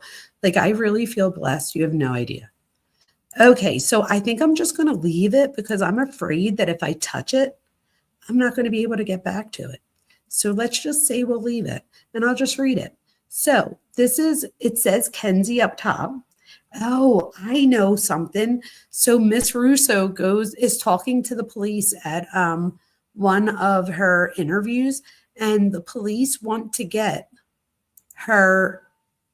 Dom's phone, which is under the mom, Christine Russo, Miss Russo. It's under her work, which is her. She's a lawyer. She has her own private practice. So she refuses it by saying that she has stuff on there like that Dom had like stocks and bonds. She also talked about something about an under 21 contribution to your kids or something about $10,000. I don't know what was going on there, you guys, but that's that. So that's just out there too. So let's see. Hold on, I have the video in case we want to see it. Phone calls, that's what I was looking for. Sorry, here we go. Here's the phone calls, you guys. Let me see if I could play one, if it'll work. So let's play Chief Weaver. Let's see what he has to say.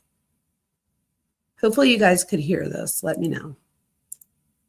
I still have up her thing, but hopefully you could hear this too when it comes up. Oh, it's coming up. It's just downloading. Chicago Police Detective Jesus. Hi, Detective Chief Weaver again. How are you? Hey, Chief, how you doing? Someone let me know if you could hear it. So, just had a conversation with Landon. That was a very interesting conversation, I must say. All right, great. Yeah, he is not willing to talk. Okay. He says that he is not being threatened, and in his words, Can you guys hear it? I like Yes, the top of awesome. the chain. Nobody messes with me. I'll just kick their ass. Okay. All right. He seems very. That's just my intuition or whatever. Whatever this is, he's involved. Yeah, we have him Oh, on shit. recording text messages. You know. Yeah, he tried to say something about, his best buddies were killed in a car accident, but, he was in the other room when whatever went down. Of course, he didn't go into great detail, but Right. FYI, in case you want to know, he is trying to get What is the home context? I don't know. I just have them. Okay. trying to I'm just being attend his honest. high school football game. Okay. And if he's not able to, he's going to be at John Terrell University playing in our football game at 1:30. So if you want to try to round him up or No, at this point, we're not gonna ruffle any feathers. Let him do his thing. He doesn't want to cooperate. That's fine. He's going to get a grand jury subpoena from the county prosecutor. At that point, we're gonna, with your guys' help, if he fails to comply with it, Thank you, Sarah. I he will love you. be, arrested for contempt of court. Oh, We'll damn. cross that bridge when we get to it. Sure. I do appreciate all the help, Chief. Absolutely. Thank you so much. All right. Thank you. Bye-bye. Wow. So wait, Shelly says, and Shelly, thank you for being honest here. Shelly says she should appeal on all these grounds and not believe what Dom's mom's saying. But this is the thing, you guys. So normally I would be like, oh no, but I don't know. I feel like this isn't good representation. Like, I feel like a jury should have found her guilty. I don't know. So anyway, from Mackenzie real quick, and then we'll listen to another one. She should. See, Cuffy says it too. And I don't want people to come for us and be like, oh, they're on, like we're the BKs, the pro burgers. Like that's not what we're saying here. I think what we're saying is that everything should have been heard and then a decision should have been made. Mackenzie says here, so this is before, and this is Sarah says she believes nothing Mackenzie says either. So I don't like her either. Me either, Cuff you, but that doesn't mean, right, that she should be considered a murderer and be in jail for the rest of her life. But maybe it does. I don't know. But I think that we need to see all of the evidence first and then maybe have a jury of her peers. I don't know why she picked. Would anybody here pick a bench trial? I would not. I feel like with a bench trial, it's like you only have one person. And if they believe it, they do. If they don't, they don't. At least with a jury, you have a bigger chance. I don't know. Coca-Cola says, bad decision to go with the judge. That was her mom's idea. You're right, because the mom says to her on the phone a few times, she says, Mackenzie, you did the right thing. You did the right thing. And Mackenzie a few times is like, I don't think I did I don't think that was the right thing. And the mom swears that it was. So I do think you're right about that. Let's listen to another one real quick, and then I'll pull up some of the other. So this is Natalie Shirilla. This is her mom on 8/6/22. So 8/6/22. This is right after the accident. She should still be in the hospital at this point. So let's see what she says. Sounds a police detective, Jesus. Hey, it's Natalie Shirilla. Hi. Hey. Good. How are you? Can you help us? She's not on social media, but there are one person in particular who's personally reaching out to her saying terrible, horrible things. It's basically harassment. Is there anything you can do to help us stop her? Who's the person? It's Morgan for Biggie. Oh, God. She's saying terrible. We screenshotted things. Just so you guys know, Morgan is the one that Dom cheats on her with, who was supposedly her best friend. Well, I can't do anything about that, to be honest with you. The only thing I can tell you is she needs to stay off her phone. Well, that's how she's talking to her friends and messages. I understand. But sometimes people make a visit to their house saying, stop, knock it off. We know what you're doing. And this is it's cyberbullying. Well, at this point, the only thing I can tell you is the best thing she can do is stay off social media. People are talking. People have not stopped. People are not going to stop.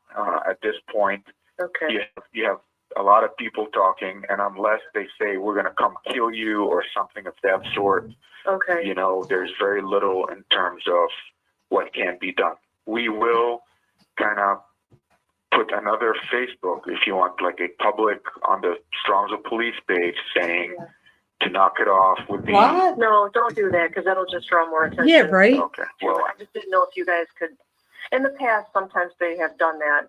Well, not in this case. At this point, like I said, I'm here today on my day off working on the case because there's just so much. We're getting so much from people, you know, calls and they're sharing things with us, and we have to vet through everything. I see. So the only thing I can tell you is I know she made her social media private, which is very smart. She needs to stay off social media, period. Right. Take this as a piece of advice, I'm telling you. Like, it's not on social media. Right. She just needs to, you know, what's Morgan's phone number? I don't even, do you have Morgan's phone number? No, they're not even. So she's not, is Morgan talking directly to Mackenzie, or is just Morgan posting things? Well, she's private on things, and I think, hold on. Everything's taken down and everything's private, but I think Morgan is on there. On where?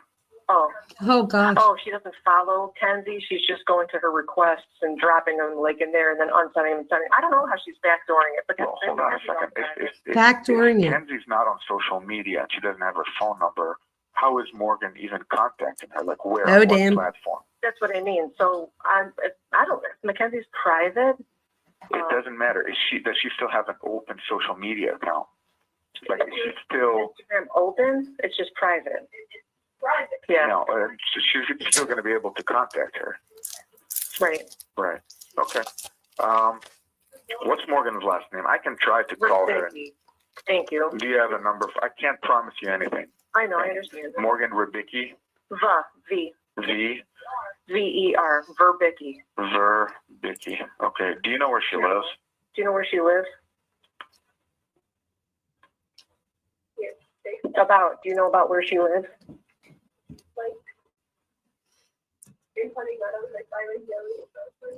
Around Hunting Meadows.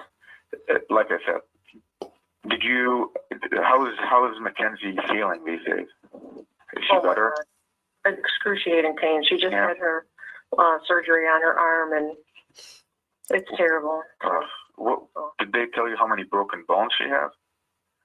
She broke her C1. What's a vertebrae? Oh, damn. Wow. I don't know. Her humerus, right by the elbow.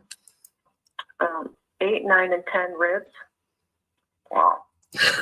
You said this is the dumbest I've ever heard of all of them.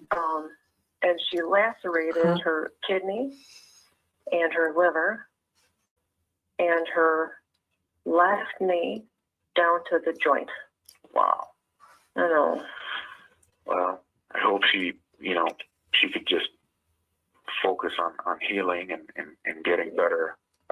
You know, at this point, I know she deleted some things, but, you know, there are a lot of people out there who, you know, and we don't care because she knows, she doesn't mind. It's just this, she's just, Morgan is really, really being evil. No, well, like I said, I'll attempt to, again, she doesn't have a phone number for her. I don't have a police Instagram. So it's going to be hard. Yeah, I'm going to try to track her down and just be like, let's knock it off at this point. It's very you know, that's, you know, I will do that for, you know, for you guys. Also, did you guys retain a lawyer yet? Yes, we did. We're going to talk with them. What's the lawyer's name? Do you know? Oh gosh, my husband has all that. Okay. Joe, I want me to have him call you with all that information? Again, no big deal. Just have the lawyer call me. I gave you my card. Just give my contact info to the lawyer. Tell him, you know, the detective asked that, you know, you kind of make yourself known at this point. Yeah. Because, like I said, now that Kenzie's able to talk, I don't want to go by what her friends are saying. No, I really don't. Yeah. Okay. And I told her that too. I said, listen, you know, they know. We know, yeah. I pretty much was able to put together the last 12 hours before the crash. So I know where she was, who she was with, everything. So at this point, I just want to know from her, what happened. Yeah. We do have some pictures. If she wants to see them, it's up to her. Like I said, I want to work with her. I'm not trying to, to make things more difficult. I know she doesn't like police. I get it. But I know she doesn't like police, she he said. needs to get over that. Right. So, just I hope she feels better. You guys take care of her. Wow. Like I said, we're going to get through this together, all of us. Amen. Yep. But it's very important that the lawyer contacts me because at this point, I don't want to talk to her without her lawyer. Absolutely. And her lawyer might not want her to talk to me either. No, that's her constitutional right. Right.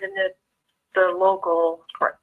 So I cannot police people from talking. People have a First Amendment right. They can talk. They can voice their opinions. It's public discourse.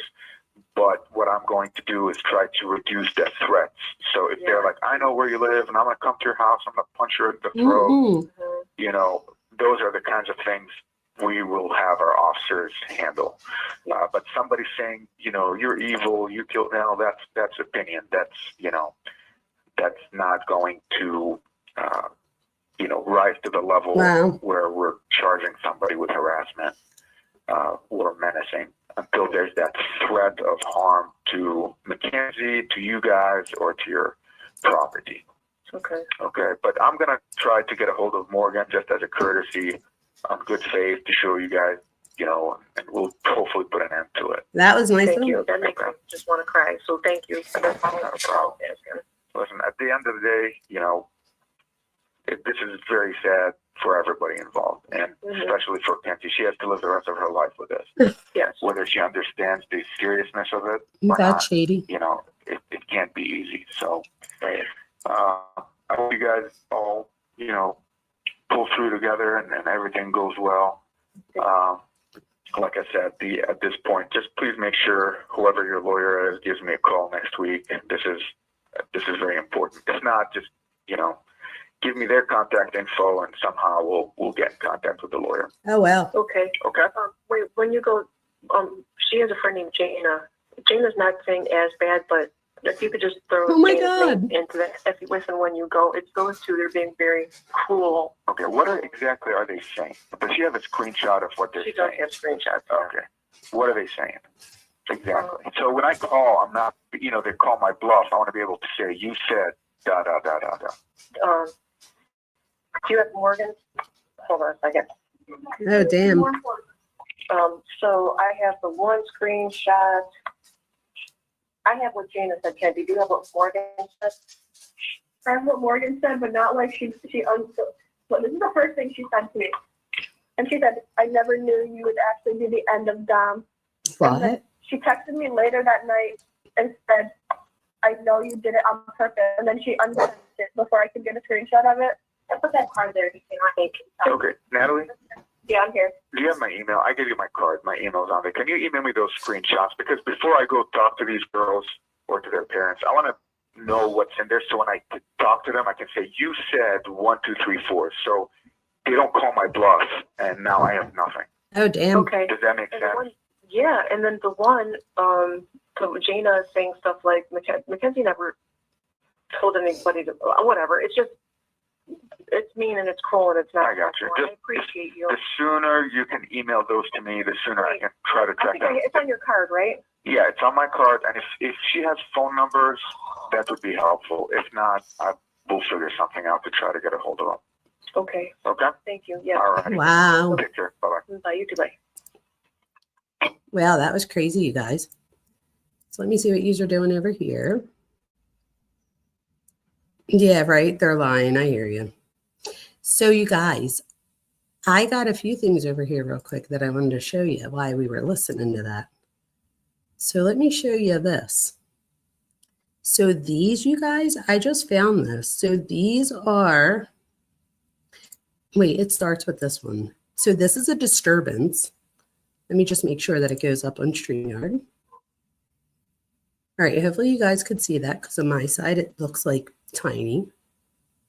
First, tell me if you could see that. Let me see.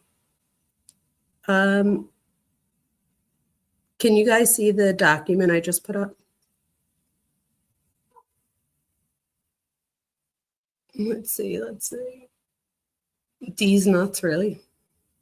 Yes. Okay. Thank you, Kafia. Okay. So in this document, you guys, let me tell you what this is. That's crazy. So wait, let me just put up the right one. Disturbance. This is the one I'm on. Okay. So if we look at this, this is the Strongsville Police Incident Offense Report. So this was on 2/9/18. Oh my God, you guys. How old was Mackenzie? In 2022. So in 2 of 22, she was 17. So she was 13 years old during this incident. Okay. So this is what it says. On 2/9/2018, a fight between two juvenile girls took place at wherever, middle school. The fight took place between two 8th grade girls and happened as they were walking to the bus. Both girls exchanged words, shoved each other, and threw punches at each other. I spoke to the girls and their guardians at their homes. They were advised that the school would handle the discipline for this and that it would be at best if they did not have any communication with each other. The report is for record only. Wow. So she got into a fist fight. So that was the first one I found. Oh, wait, here's another one. Somebody and Mackenzie have been friends on and off for several years. They got into an argument during lunch, which carried on after school on their way to the bus.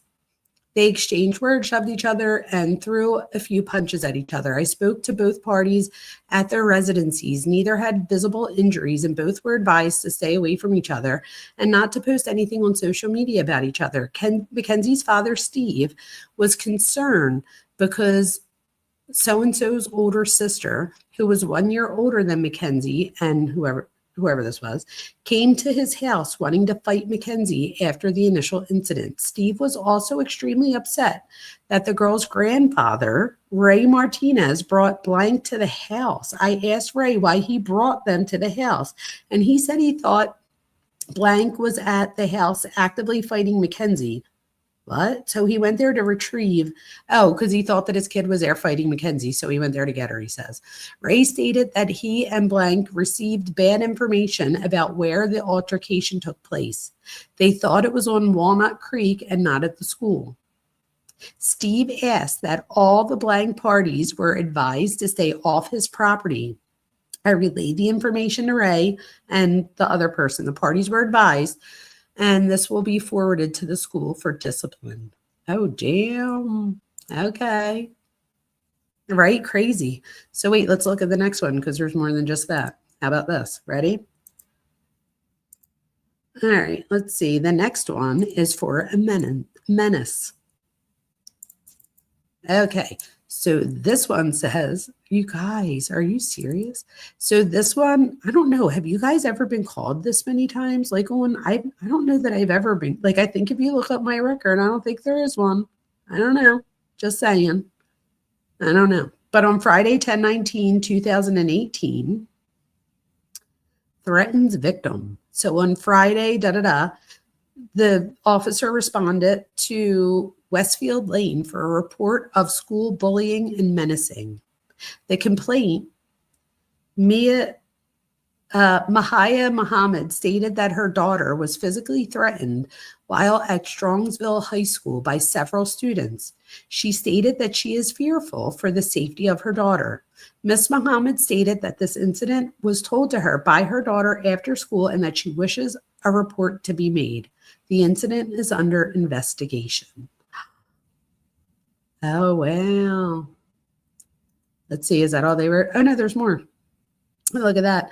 I spoke to Blank, who stated that while she was in third period class on this date, Mackenzie Shrilla called her a bitch and threatened to beat her up. Blank stated this was all over not giving Shrilla a Dorito chip. Blank also stated that Mackenzie posted on Instagram last year a picture of her showing her forehead. The caption stated that she had a big forehead. Blank stated that Mackenzie tried to post the picture again today. This was brought to her attention, she stated, by her friend blank, and stated that she was friends with Mackenzie last year, but ended the friendship because Mackenzie kept getting into trouble at school. She reported it to the guidance counselor. At the end of school at approximately 2:30 p.m., blank stated she was surrounded at her locker by Mackenzie's friends, and then lists them, threatening to beat her up and taunting her to fight while Mackenzie stood behind them. She stated she was pushed into the locker by so-and-so.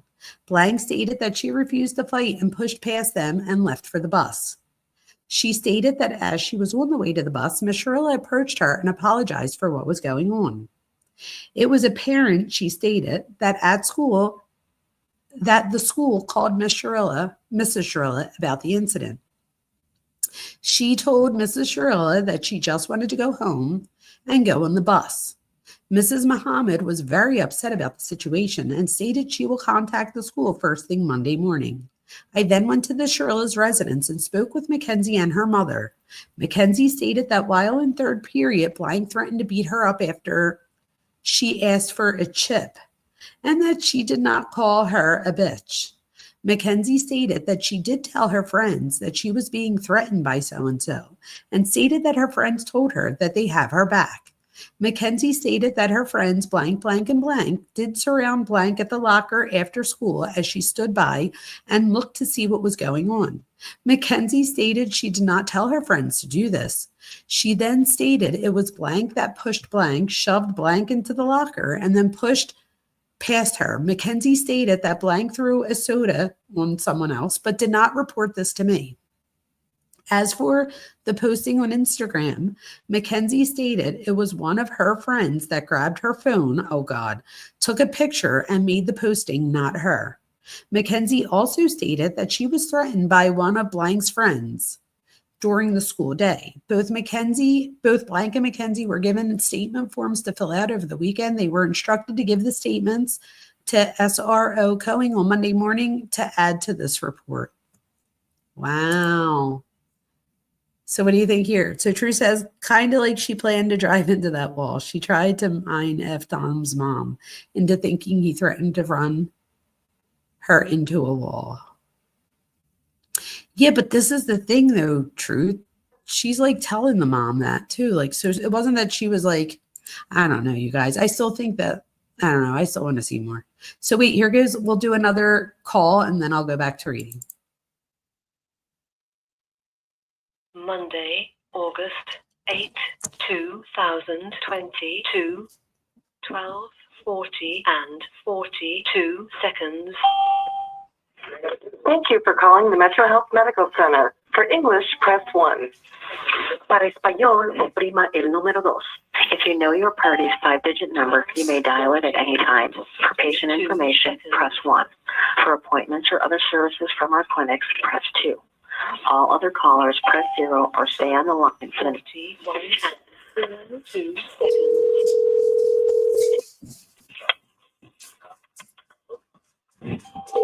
Good afternoon. Thank you for calling. Your call will be answered by the first available operator. What is this? See a doctor today. Metro Health has same-day appointments available. Go online and visit begin comment with your call. Hi, pathology, please. Thank you. That's not me, you guys. It's the call.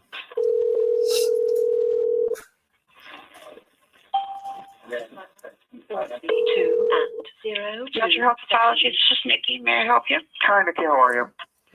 My name is Detective Hazu. I'm with the Strongsville Police Department. I got to you after calling the medical, the records, and legal. I served a search warrant to Metro on the 4th. They gave me everything except the blood sample. They said I need to track it down.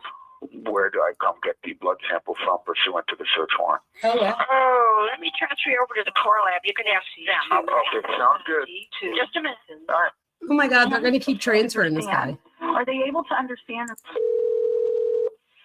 Core lab, I can help you. Hi, my name is Detective Hazu. I'm with the Strongsville Police Department.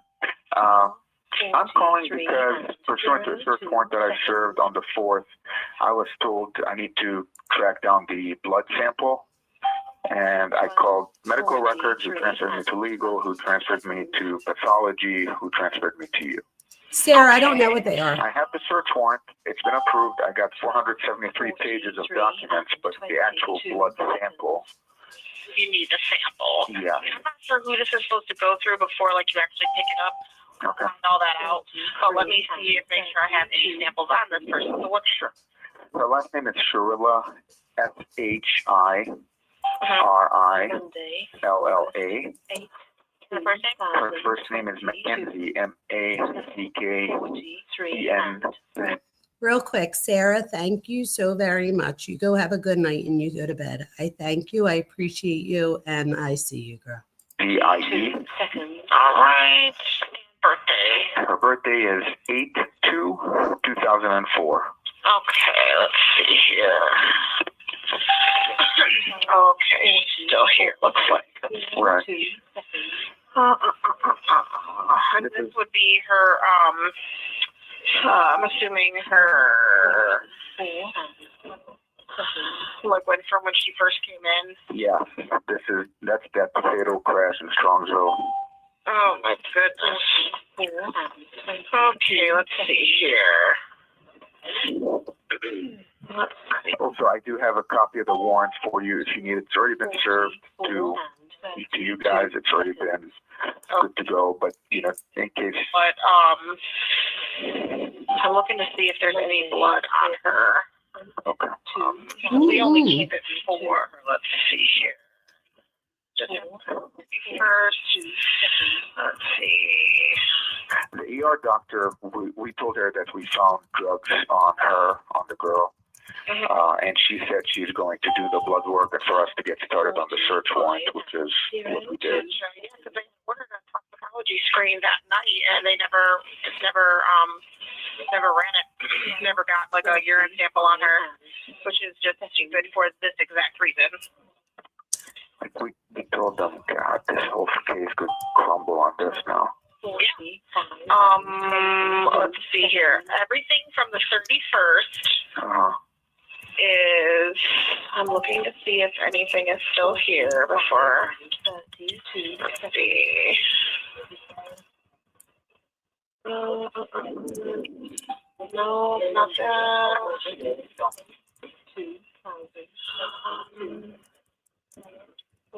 No, it's on the screen. I'm not seeing any blood still here from the 31st. Really? Yep, let's see here. Oh my God.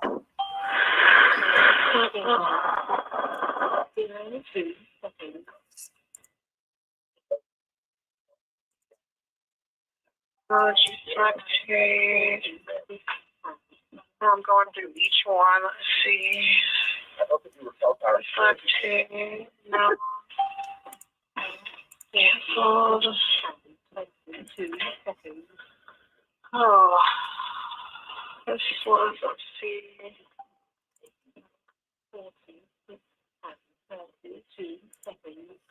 It's looking like everything was disposed of from the 31st on the 5th. On the 5th? Okay. All right. I will just let the prosecutor know that she's going to get off on this. You'll hear it. What? That's terrible. I don't even know if I heard about the whole thing. Wow. Was it at night? No, during the day. Oh, in the evening. It was. Oh no, she came in early in the morning. Huh? Yeah. Oh wow. Jesus. Okay. Well, hey. Oh, I'm sorry. I wish I could help you more. Yeah. Thank you. I appreciate it. All right. Bye. Now, there's blood here from not that this helps you, but there's blood here obviously because she's still here. There's blood here from a couple days ago, but I know that might not necessarily help you from that day because you're not going to get the, alcohol levels or whatever she was on. Do you know when that blood was taken? The stuff that is here. Yeah. I have something from. Because the search warrant is until the 4th. So do you have anything from the 4th? Let's see here. I have. Well, I have. Let me see if this is still here. Let's see. They disposed of all her blood from the night of the crash on the 31st. So What? I've been sick. We don't have any blood.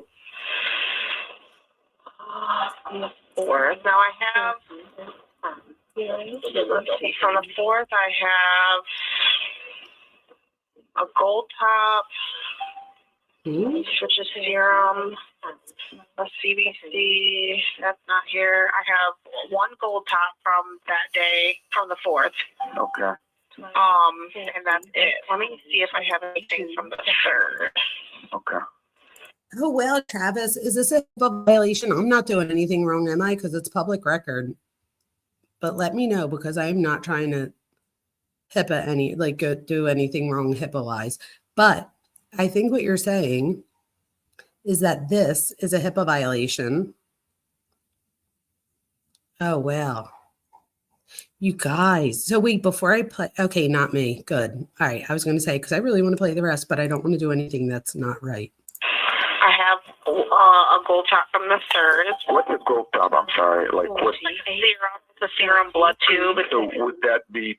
Would they be able to see if there were any drugs in that? Like, would that be tested for drugs? Yeah, you could. I know that the drug screening that we do in-house is only urine, but this can be, but it can Okay. help. Anything on the 2nd or the 1st? Anything closer to the crash Let me day? see if there's anything from like, I mean, I'll come get the 3rd and the 4th. You know, if we can show, you know, here 3 days after the crash, you still have, you know. nothing from the 1st. Let me see about the 2nd. Nothing from the 2nd. Oh my God.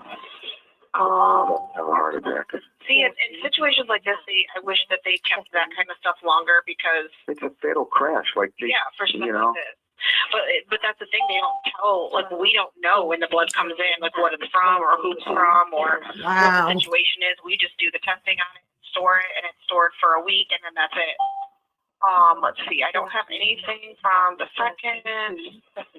Nothing from the, I don't have anything from the 3rd. I have a tube from the 3rd, and that would be the earliest. Okay, I need to get that. Yeah, let me, supervisor's in her office. Do you have a phone number I can? Yeah, absolutely. Let me give you my Wow. office number. I'm here. Okay, what is it? It is 440 580 3255. Wow.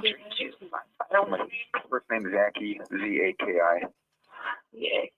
Last name Hazou, H-A-Z-O-U. Z-O-U. And I'm a detective with Chicago Police. Okay, it's Okay. strong. And like I said, the search warrant goes until the 4th. Goes to the 4th, from the 31st to the 4th. Yep, it's been served to your medical records. 1284 and 580-3255, right? Yes. Okay, let me pull. I want to pull these two tubes Okay. to put to the side for this. I'm going to talk to I just want to see how we need to go about this. Talk to my supervisor, and then I'll give you a ring back. Okay, sounds good. And my name's Laura. All right, Laura, thank you so much for your help. All You're right. welcome. Bye-bye. Oh my gosh, you guys, what in the heck was that? What? So first, oh, I love this. This is going to be the battle of the smart people. I love it. I'm such a nerd.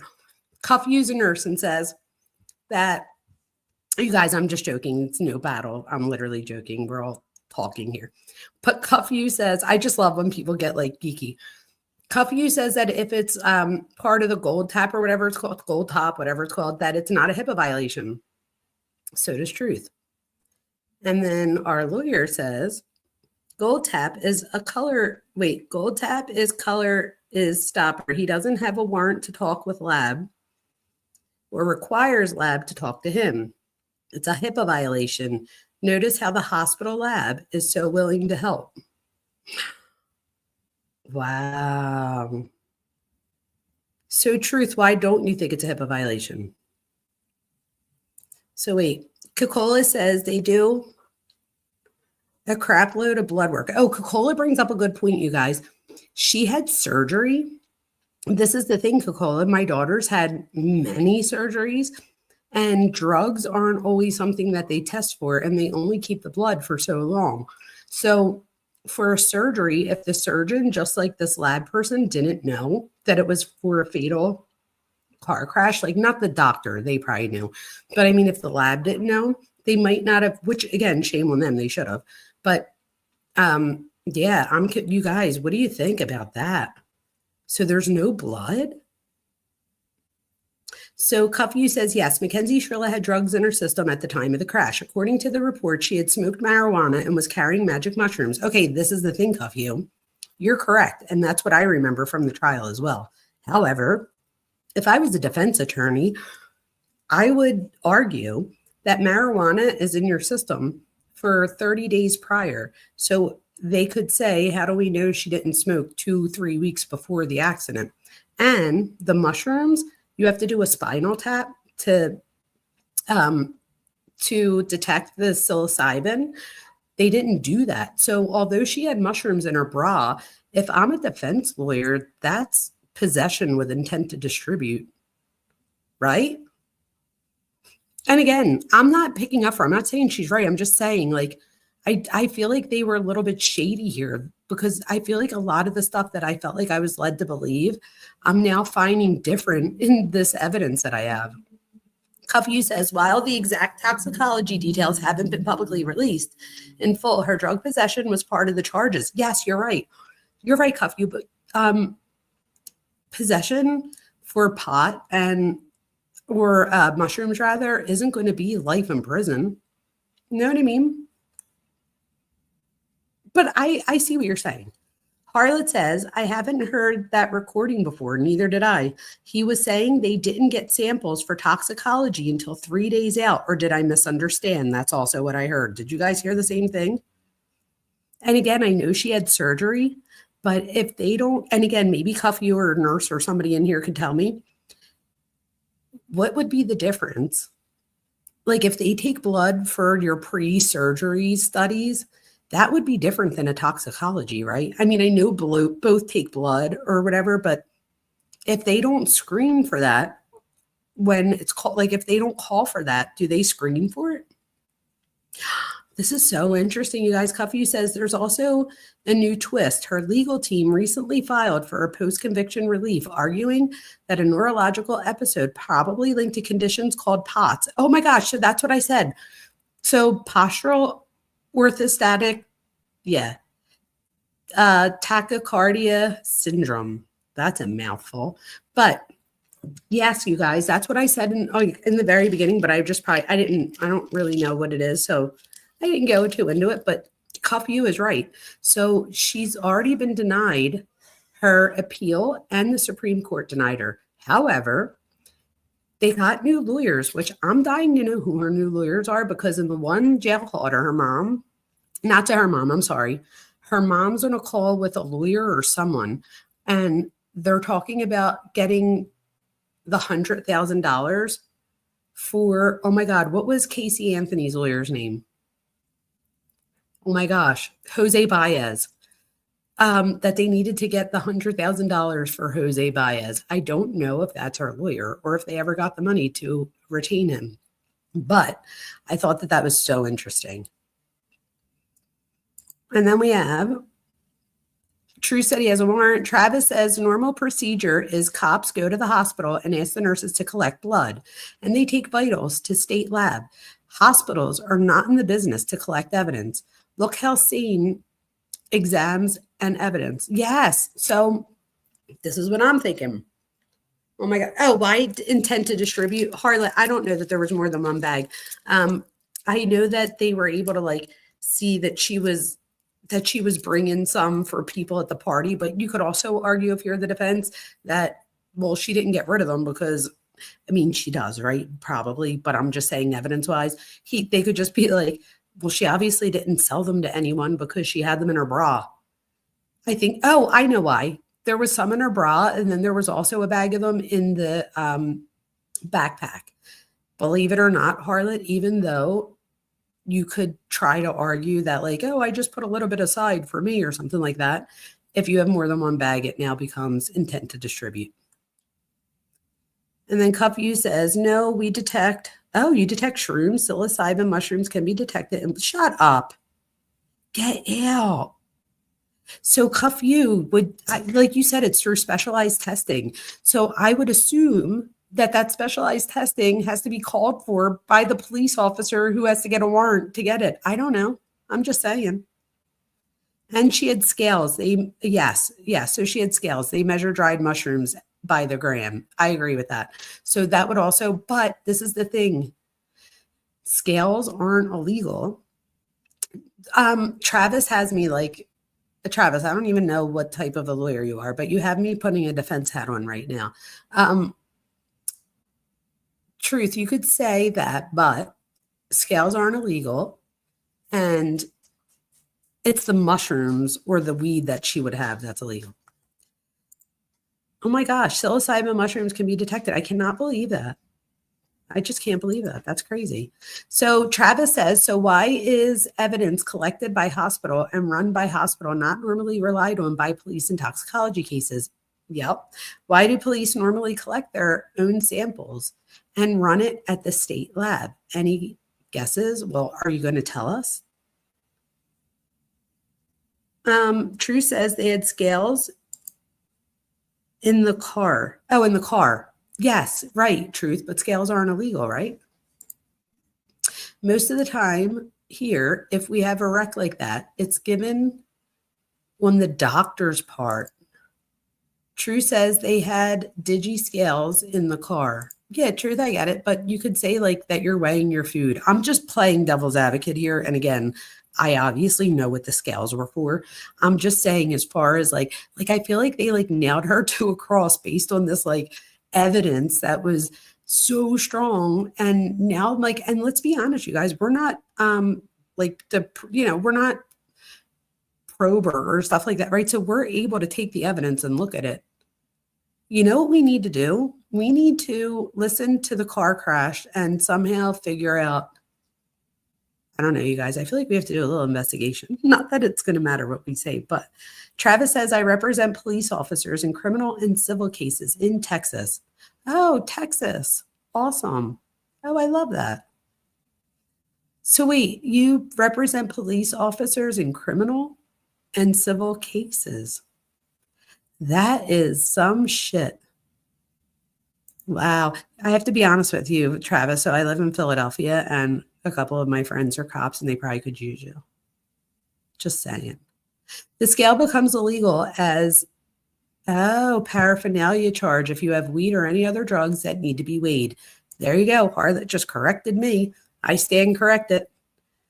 See, this is why I'm so glad that we all have each other, because we can share what we know. We literally are, I don't care what anyone says, we are the smartest. We're the smartest group on YouTube. I'll argue that every day. So wait, let's see the next one real quick. So there's a I know that YouTube don't like that, so I'm going to go to a different one. We'll come back to that one. So we'll do this one instead. So this one is going to be this, and I know I have to share it still. This one, so stop that share.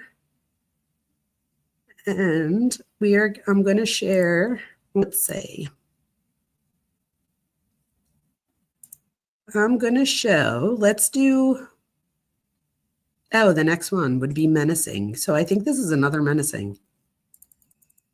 It is. This one is on 4/4/22. Wow.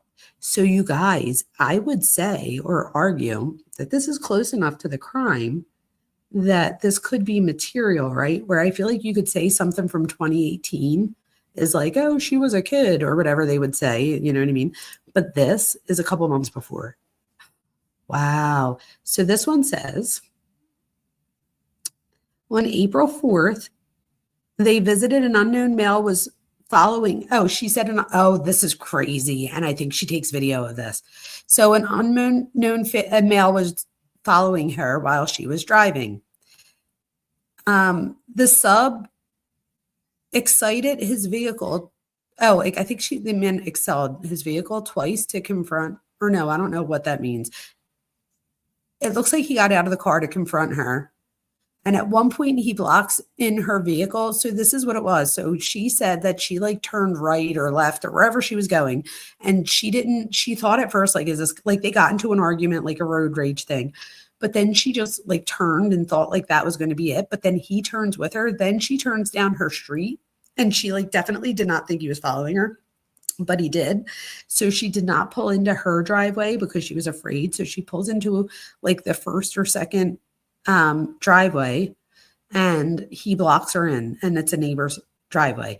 He tries to say, according to her, that he told the police that he thought she was a boy. And so she says he doesn't deny, but I guess we're going to find out if that was a lie or not right now. And that's going to say a lot to me, you guys, because I remember I have an amazing memory, like one that I almost wish I didn't have.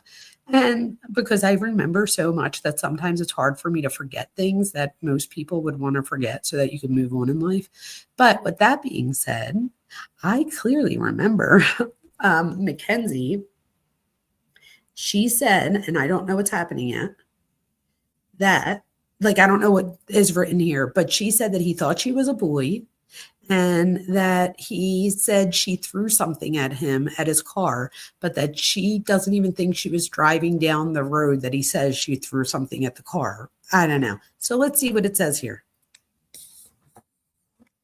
Okay. She was advised to drive to the police station, so she called the police, you guys. So they advised her to go to the police station and speak with officers. Mackenzie stated that she was driving home from Polaris for school, and that's her beauty school, you guys, and was traveling southbound on Prospect Road, which is the road she gets on an accident with. You guys, what? You guys, why is this important? Because the prosecution, again, per my amazing memory, and I'm like, I would put my money on my memory. The prosecution said she was only down that road one other time, and it was 1 week before the accident to scout out a place that she could run the car into. And I did find from other things, like even Dom's mom in one of the calls says that her office is like on the other side of that, and that she uses that as a cut through. And she says, so I wouldn't be surprised if they use it as one too. So that's another thing that I thought was a red flag. Like, what do you mean? Like, was it a cut through, or did she go there a week before and scout this out for that day? Like, which one is it? You know what I mean? Because it's not going to be both. So anyway, wow. She stated a dark SUV was tailgating her and first noticed it at Prospect Road and Westwood Drive. When they arrived at Prospect Road and Royalton Road, the sub, later identified as Daniel, exited his vehicle and approached her driver's window. In the video provided by Mackenzie's cell phone, it appears that Daniel knocks on the window, stares, and smirks at her. Mackenzie stated that she continued southbound on Prospect Road and turned onto White Bark in an attempt to get away from Daniel. She pulled into the first driveway, and Daniel used his vehicle to block her in. Mackenzie was able to maneuver her vehicle out and continued driving. However, Daniel cut her off, parking in front of her, exited his vehicle again, and walked up to her driver's side window. In that particular video, Daniel is seen standing beside the driver's window with his arms crossed, staring. Mackenzie was able to flip around and by this time contacted SWEDC. She was advised to drive to the police station. I gathered, so you guys, she wasn't lying on that part. And she said about the boy part, that he was a boy. She said that that's what she heard. Like, so she didn't like claim it. So it says, I gathered the facts and attempted to identify Daniel. I searched the license plate through LLEN and discovered the road that he lives on. And so he runs the plate in April of 2021. They listed the driver as Daniel with a phone number of blah, blah, blah. I also contacted General Motors and spoke with Jimmy Sebring at Blank Company Vehicle Operations. He advised their records indicated that the plate and vehicle were registered to Daniel. I spoke to Daniel on the phone, and he stated that he knew the phone call was about the incident that occurred. He stated that he was traveling southbound on Prospect Road, approaching Mama Julian. Oh, see, I'm hungry again, you guys, and I don't even know if that's a place to eat, but it sounds it. I like worked so hard. All right. He stated the other vehicle, Mackenzie's, was behind him. As he turned onto the private drive to Mama Julianne's, he stated the occupant of the vehicle threw something at his car, then flipped him off. He stated he exited the lot and followed the vehicle. He confirmed the details provided by Mackenzie, which was, again, corroborated by Mackenzie's videos. I spoke with Jan Blank, who knows the building of Mama Juliana's. She has a camera that faces the private drive entrance off of Prospect Road, where Daniel claims the object was thrown at his vehicle. She will follow up with me at a later date if she discovers anything on the video. I spoke with Natalie and advised her to gather more information from her daughter concerning the incident. Natalie, which is Mackenzie's mom, stated if criminal charges are available, she would like to press charges. What?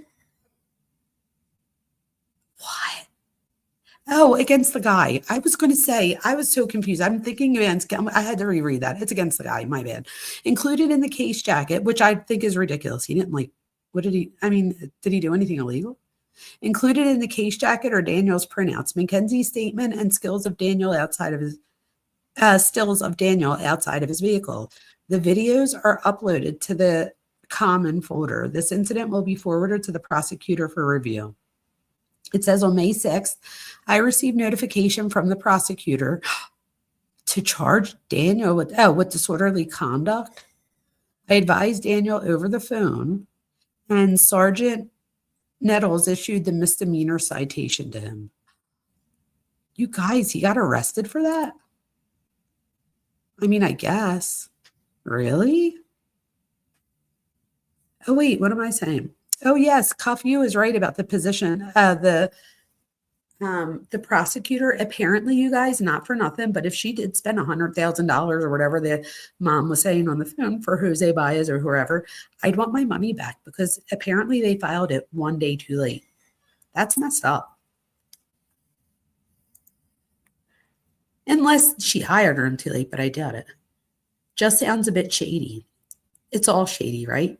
And then it says, Shirley's new attorney, name not publicly confirmed in the last filing, submitted a supplemental post-conviction relief petition on April 3rd, 2025, arguing that her original lawyer failed to present critical medical evidence.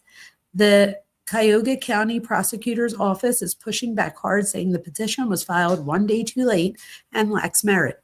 Then Travis says they have a crime by Daniel on video. Oh, I guess so, Travis, whatever. I live in Philly. That's like a normal, you know what I mean? I'm just saying. That can happen at any moment. I don't know. We'd have a lot of cases here if everybody got arrested for road rage. I'm not saying it's okay, though. Coca-Cola says parents are shady people as well. Maybe good old boy system at play. So this is the thing, Coca-Cola. Do you think for the mom and the dad or for Dom's mom because she's a lawyer? Travis, can you tell us anything? If you had really bad kids and they did something, Travis, would you be the one that has pull? Just asking. Wait, what is what? He got a citation. Where did he cross the line? What do you mean? Oh, wait, when he blocked her in. Oh, that's it. He crossed the line. I see what you're saying. He crossed the line when he blocked her in. Again, Travis, I get it. Just saying. I don't know. I feel like here that would, I don't know. But you're right, though, because then if that's okay with people, then it's like, what does that mean? So I do get it, you guys. Just because I'm saying doesn't mean I don't get it. So what's this next one? This next one is called Metro PD. Okay, let's see this one. There's a few more and then we're done these. This one says, the Department of Public Safety. Let's see. Oh, that was it. I guess this was, her date of birth is 8204. Oh my God, I'm so old. Oh wait, 8204. You guys, she's only a couple weeks younger than Gianna, my daughter. Was my daughter born in 03 or 04? She's going to be so pissed. She was born in 03. I was married in 04. I got the dates a little mixed up. Don't tell her. I've been working a lot. Shh. Gianna, if you're on the call, just let me be. They both raised crappy kids, says Coca-Cola. So Coca-Cola, Oh, Travis says, yes, I would make a couple of calls. See, Travis, what the frig? Travis, did you know that none of them like the police? So all of them, like nobody would talk to the police. And in a lot of the police phone calls, they're legit like, they need to get over this thing with the police and talk to us. Apparently, nobody would talk to the police. I thought that was crazy. Oh, did you guys know that she robbed a church? I saw that video too. And this one I don't like with the church because, and I don't know if you guys know this, but her and Dom literally rob a church. I'm sure it's on here somewhere. I just watched it. I think I showed Gianna earlier. But the mom on a phone call says to Mackenzie, she's like, you weren't even involved in that. You were sitting in the car. She's like, that's ridiculous. Nobody would believe that you went in the church and da-da-da. And then I have to do a whole video just on contradictions because, again, my memory, if it serves me correctly, I watched an entire 15-minute video of her and Dom inside of the church. She steals a little globe. She's like, oh, I want to take this. There's a ton of things. She tells Dom that he should steal the center table thing, like the coffee table. And they're like, oh, it's too heavy in this. Like, she was in there and she wanted to be there. Shoplifting. When was this? So she shoplifted on 5/14/19. See, I have a daughter her age, and my daughter's not an a-hole like this. And I have a daughter that's 17, so she was her age, and she's not an a-hole either.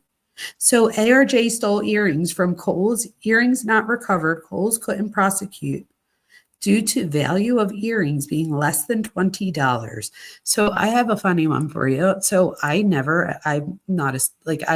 just not like a rule breaker, and it's like nerdy. Like I probably should be a little bit more than I am, to be honest. But anyway, that's just a story for a different day. But my sister, when we were younger on the boardwalk, she stole a pair of like $2 earrings from this store on the boardwalk, and they told her they were going to arrest her, but obviously they weren't. But they called my dad, and they had my dad come down, and like they acted like they were going to arrest my sister. And then my dad acted like he got her out of it type thing. It was the craziest thing, but it was so funny. But my sister wasn't allowed to go in there forever. Yes, Cuffy, she robbed a church. A church. Wait, let me see if I can find it real quick. Let me see if it's right here. I'll show you guys. It's crazy. It's crazy. Now that video, I don't believe is one of the ones that I have, like as far as in the evidence, but I don't know. There's so much in the evidence that I just haven't even been able to go through because it's literally like 50 gigabytes. Like there's a ton of information. So I've been going through it, but we'll see. So let's see my videos. I think I put it on watch later because I wanted to show Gianna. So let's see if I did. You know what I did found? Oh, I found two good ones here. So they weren't the ones that I put for later. Oh, but wait, let me just see. So you guys, I got really two good ones. So let's put Mackenzie, Shirilla, and church. I don't even have to write anything other than church because we all know that she was probably not going to church.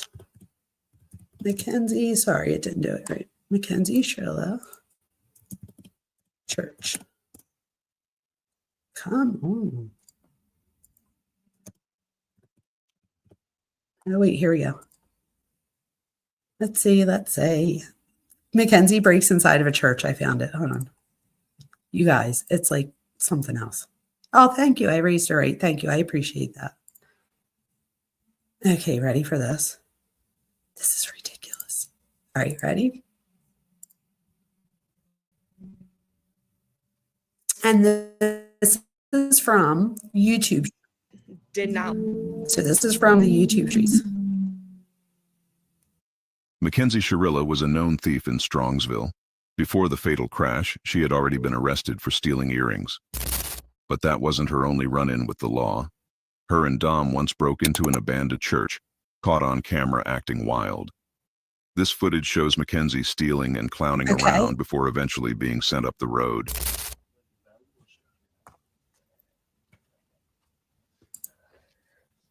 So you guys make sure you listen and see if it seems like she was in the car and that she didn't want to be there. Diapers, baby shit.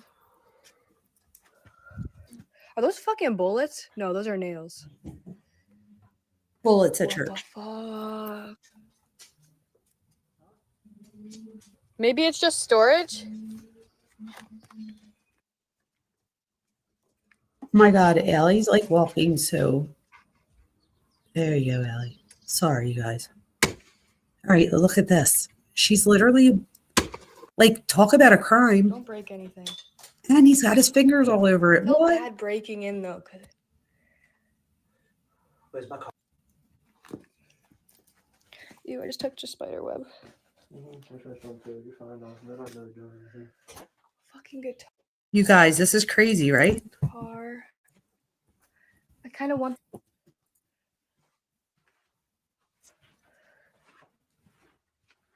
Like, she definitely wants to be there, right, you guys? What is this?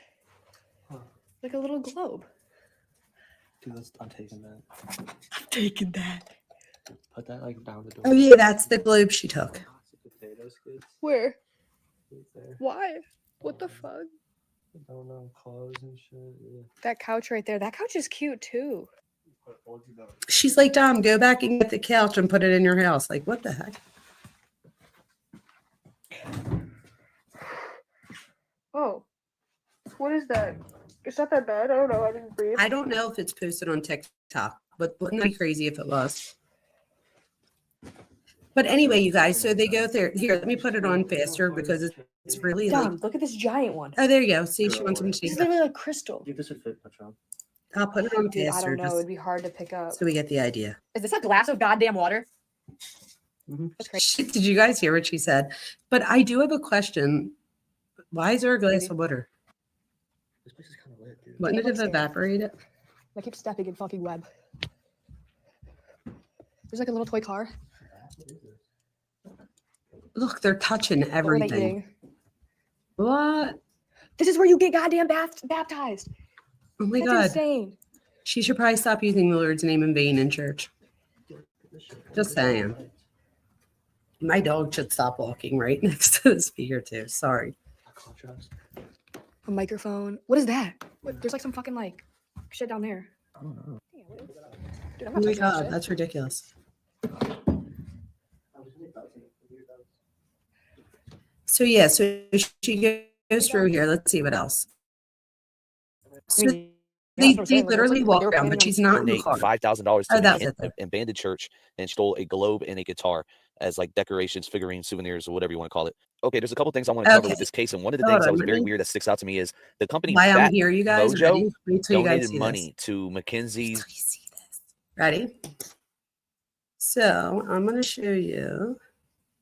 Hold on, it's in my home. Now let me get a home. That's where it's at. And it's in. Why does that look weird?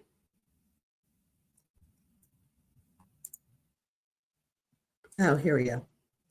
Okay, so ready? It was in my watch later videos. Wait till you guys see this. It's so bad. Ready? Do you guys know about the stair? Oh, wait. First, let me do the trophy wife. And this one is from. Your single is Culprit- Fork. This one's from the Culprit Chronicles. This is what they did. So let me just preface it. And I'm going to see if I could put it at 1.25 speed because I don't know. I don't want to get copyright stricken. But we got to hear this, you guys. It's like worth hearing. But let me just preface this for you real quick. So Mackenzie and Dom are arguing. What else is new, right? And she literally takes it to a whole new level. Wait till you hear this. Trigger warning. And what I think they did was they uploaded the transcript to AI and then used the AI voices so that they could play it instead of us just reading it, that we could hear what it would sound like. Waste all my forking 4 years with you. Your apologies never mean anything. Yeah, you're throwing it away over a phone call. Your apologies are fake, just like everything that comes out of your mouth. It really isn't, but all right. I'm really not going to entertain any breakup or break threats anymore because it's once a week. I have enough to deal with. Funny you think I'm joking. We are done. If you can't grasp how to talk to me and how you need to treat me, we're not going to be together. You apologized many times for talking to me like this, yet you can't seem to stop doing it yet.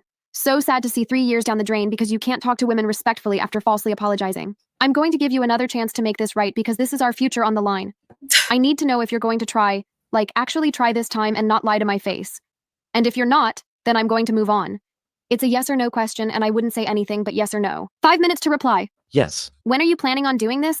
I still need my own boundaries, I mean, I can block you again. but I do want to make things work. And just find someone who's going to be good for me. Are you going to make it up to me and be better? This is about you and it's a yes or no question. I'm not sure. You don't treat me good and threaten to break up with me every week. You need to change too for this to work. And this is your last chance. Okay, you guys, I want you to take notice. She moves the goalpost like a lot.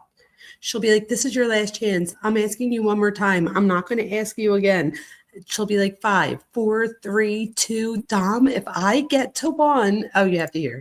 Are you going to make it up to me and be better? Kenzie, I have my boundaries. I said what I said. I'm not going to say it again. Is that you saying no? You have to be better too. Why are you doing the same thing you did earlier? Just proving my point that you don't change. Thanks for letting me know. Blocked. Proving you don't care. I'm done with the threats. I don't care. There's nothing to prove. Have fun trying to live life. Just want to let you know that's a threat. And what's that threat about? Play games with me and fork with my life. You're gonna regret you ever slid up on Kalissa's story. We done? You will see. You're just showing me you don't care. I said I don't care 2 times. This is the 2nd time. I do not care. 3rd time. You don't realize what you've lost. Your business is going to be doomed. You're gonna get no bitches. There's gonna be terrible rumors about you because I'm gonna talk about how terrible you treated me. The whole relationship. And I'm gonna make sure the whole world knows you're a forking cheater and you treat women like forking spit. And your family as a goddamn mess. Thank you for wasting my whole forking high school years. I could have been being with people that actually teach me a lesson rather than waste my goddamn time. I would watch your back from now on. Honestly. Okay, guys, I think this is where she's going to start threatening him.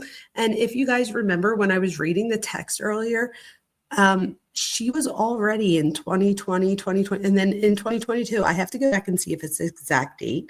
But if you guys remember that she was talking to his mom about some of this, and the mom was like, you threaten the cops on him all the time. More than your back. You're taking me for granted, Kenzie, and the fact you'd threaten any of that is crazy. I would watch everything from now on. Fork you. I'm so serious with my whole soul. You are actually a gross forking pig. Oh my God. You get me addicted to weed. Show me this crazy world. Let me become obsessed with you. Cheat on me 3 times. Claim you changed, then flirt with a 15-year-old. Then you do this. It's gonna be more than crazy. You should honestly be worried. You majorly forked up. It's weed, dude. What are you talking about? 90% of people smoke weed. Laugh my ass off. You smoke. Sorry, you're not going to be with me to see it. You didn't. You're still the same gross cheating pig. You will never change. I know the vibes. I can see it. I go through your phone all the time. When you're sleeping. You think I'm dumb. What is in my phone? Dumb ass. Watch you back. There's nothing in my phone. Crazy you threatening me with this. I'd never try to hurt you like that, but okay. You're gonna be more than hurt. You're doing this because I don't want to make up a little argument to you? Like, this isn't right, but okay, try to ruin my life or do whatever you say you're gonna do. The fact that you are still saying little, you have a far way to come. I mean, you will be sitting in jail, so I don't know. Yeah, right, you can't do anything. You can come get your clothes and scrapbook. It will be outside. I need everything that's mine from your house. Just keep it. You dead ass. So he's literally like, just keep it. But then at the same time, you guys, wait till you see.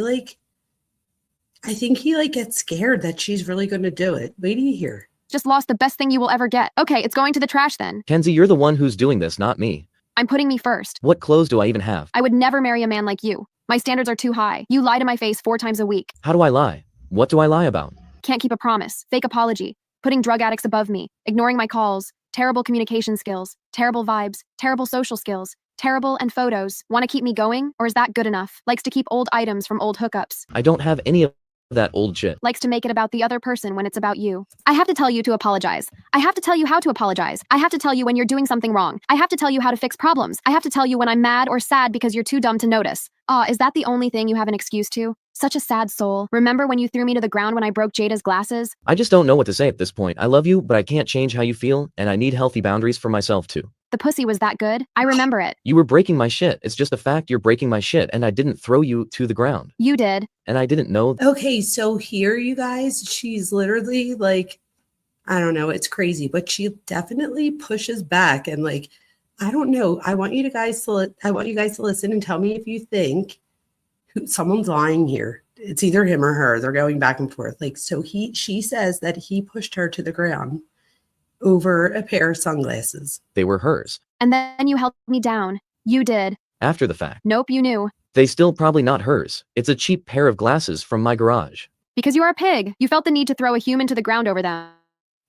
So sad. I didn't throw you to the ground. You did. You grabbed me and you threw me on the floor, then held my arms down.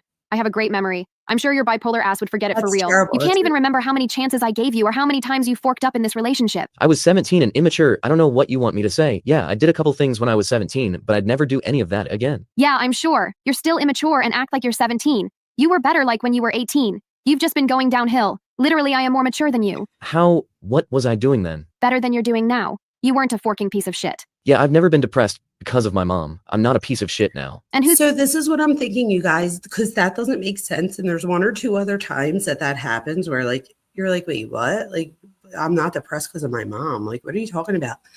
So I think what happens is she or he calls each other and they're on the phone and then they hang up and then he responds or she responds. fault is that? You are. I'm super good to you. You're not. If I have to threaten to break up with you once a week, you're not good. Yeah, I do everything you want. Not even close. You don't. You are dry as fork. Terrible replies. I don't know anyone else that could do what I do. Can't answer the phone. Put drug addicts over me. Drug addicts? Like who? You're sad about potentially losing your mom, so you're gonna push me away too. I'm giving you a final chance. Before you're blocked and I'm going to bed. I'm not trying to push you away. I have my boundaries. My way or nothing. I'm so serious. Last chance. I know this isn't right, so I'm not entertaining it. Like, I love you and would do anything for you, but I have my boundaries. You clearly wouldn't do anything for me. If you can't make up a little issue, if it's so small, then just fix it. But you can't. I'll always keep trying to get better and do nice things for you, but not if it's 'cause you're threatening me. Because you know what you did is wrong and you know you're never going to change. You do this every 3 days. If you're making it up to me, it's gonna have to be something good because you are in a deep hole right now. I mean, all my threats are going to come true if this got made up to me by then. You just lost me. I didn't ask about your boundaries. I don't care about them. This isn't about them. This is about your terrible attitude and your future. You have a worse attitude than me, babe. If you want a future trophy wife, you're going to make it up to me by 12 o'clock tomorrow. Okay, you guys. So first of all, she just says if you want a future trophy wife, that's ridiculous in itself and narcissistic, right? So that's so narcissistic. But then wait till you hear what she threatens. Choose not to, then you're not going to have a girlfriend anymore and you're going to regret ever Listen to what she requests of him. talking to me in the first place. And my attitude is only going to keep getting worse as long as you keep acting like this. Kenzie, I'm not doing this over threats. Like, this isn't right. Answer now. You know it isn't right. So you don't want a girlfriend? I do, but not if you're going to threaten to ruin my life. You want to be single? So you don't want a girlfriend? You're being immature. Yes or no? So you don't want a girlfriend? You know this isn't right. I do. Okay, see you before 12. You're also going to have to ask me to be your girlfriend again because we are broken up right now. Kenzie, I'm not doing this. Your attitude is worse than mine. If you want me in your life, I'll be in your life. If whatever you do tomorrow is shitty, you're going the fork home, and you just lost the best thing that ever happened to you. So you're not going to make it up to me? Is that what you're saying right now? Which means you don't want a girlfriend? Which means I'm breaking up with you and you're getting blocked tonight? Is that what you're saying? This is seriously your last chance. This is so sad. Kenzie, you're saying I gotta make something up to you by noon tomorrow? Like, that's 10 hours from now. What do you want me to do? And if not, you're gonna ruin my life? Like, you don't think this is unreasonable a little? Yeah, this is extremely unreasonable. And I want to know, and I'm not sure if in our chat, the only male is our lawyer, Travis. But Travis, if you're still listening, or any other guy out there that's listening, how far would this have gone before? I guess the girls too, right? You guys all have the whole friggin' chat has girlfriends pretty much, now that I think about it. Anyway, so for all of the ladies and gentlemen out there listening, how long would this have gone before you were just like, stop? Like, this is crazy to me. This is so narcissistic. This is narcissistic abuse at its finest. Would have thought it would have ended like. And in my opinion, I don't know this to be 100% true. Like, I don't know, like, as far as evidence, but I even think that at some point he shares that he was abused as a child. And I believe it was sexually. And I don't know by who, though, but that gets brought up too. Like this. Simply due to you not being able to make it up to me? How would you ever expect to be married when you can't even make something up to me? It's either you take 12 o'clock or you do not have a girlfriend and you have nobody. You can go be friends with Topher and Angelo. How do I expect to marry you when you threatened to break up with me because I didn't answer the phone and because I had a bad attitude? Like, this isn't right and you know it. It's either you take 12 o'clock or you do not have a girlfriend and you have nobody. And she says it again and again. It's either you take 12 o'clock or you don't have a girlfriend and you have nobody. Pick now, I'm going to bed. Like, I'll always keep trying to get better and do nice things for you, but not if it's cause you're threatening me. It's either you take 12 o'clock or you don't have a girlfriend and you have nobody. Pick now, I'm going to bed. I'm not picking anything. I'm going to bed too. Then we done. You are single. And you just forked up. Say bye to freedom. Aw, your name is in it. Good night. I can move out of the state in like a week, I guess. I'll just bullet in Florida. Like, who for real thought you didn't care about me and are a rat? If you're not gonna hold it down for me, I'm not doing spit for you. And you are a gross cheater with no dick game. You like little girls? Last thing I'd ever do is try to do something like that to you. No wonder all the girls in your grade don't want to date you. I should have taken that as a red flag. You know none of that is true. I mean, you would be with someone your age if it wasn't. I'll be up at 12 o'clock waiting. I was with girls in my grade, then I met you. Oh yeah? That you admitted to cheating? Cool. If you're not here to make it up to me by 12 o'clock tomorrow, I will be headed to Florida. You will be. Why are you headed to Florida? You will be. Not me. It's either you're here by 12 o'clock with your plan ready to make it up to me, or you should be in your little car on the way to Florida. I would tell Will to go too. I don't want to do anything for you if it's over a threat. If you didn't do all of this. So you or guys, dropped- I think just in case, because now I'm like afraid that people aren't going to follow at some point and or whatever. Not because you're not going to follow, but because this is a little bit random and it goes back and forth. But she's literally telling him that he needs to leave the state if he doesn't choose her.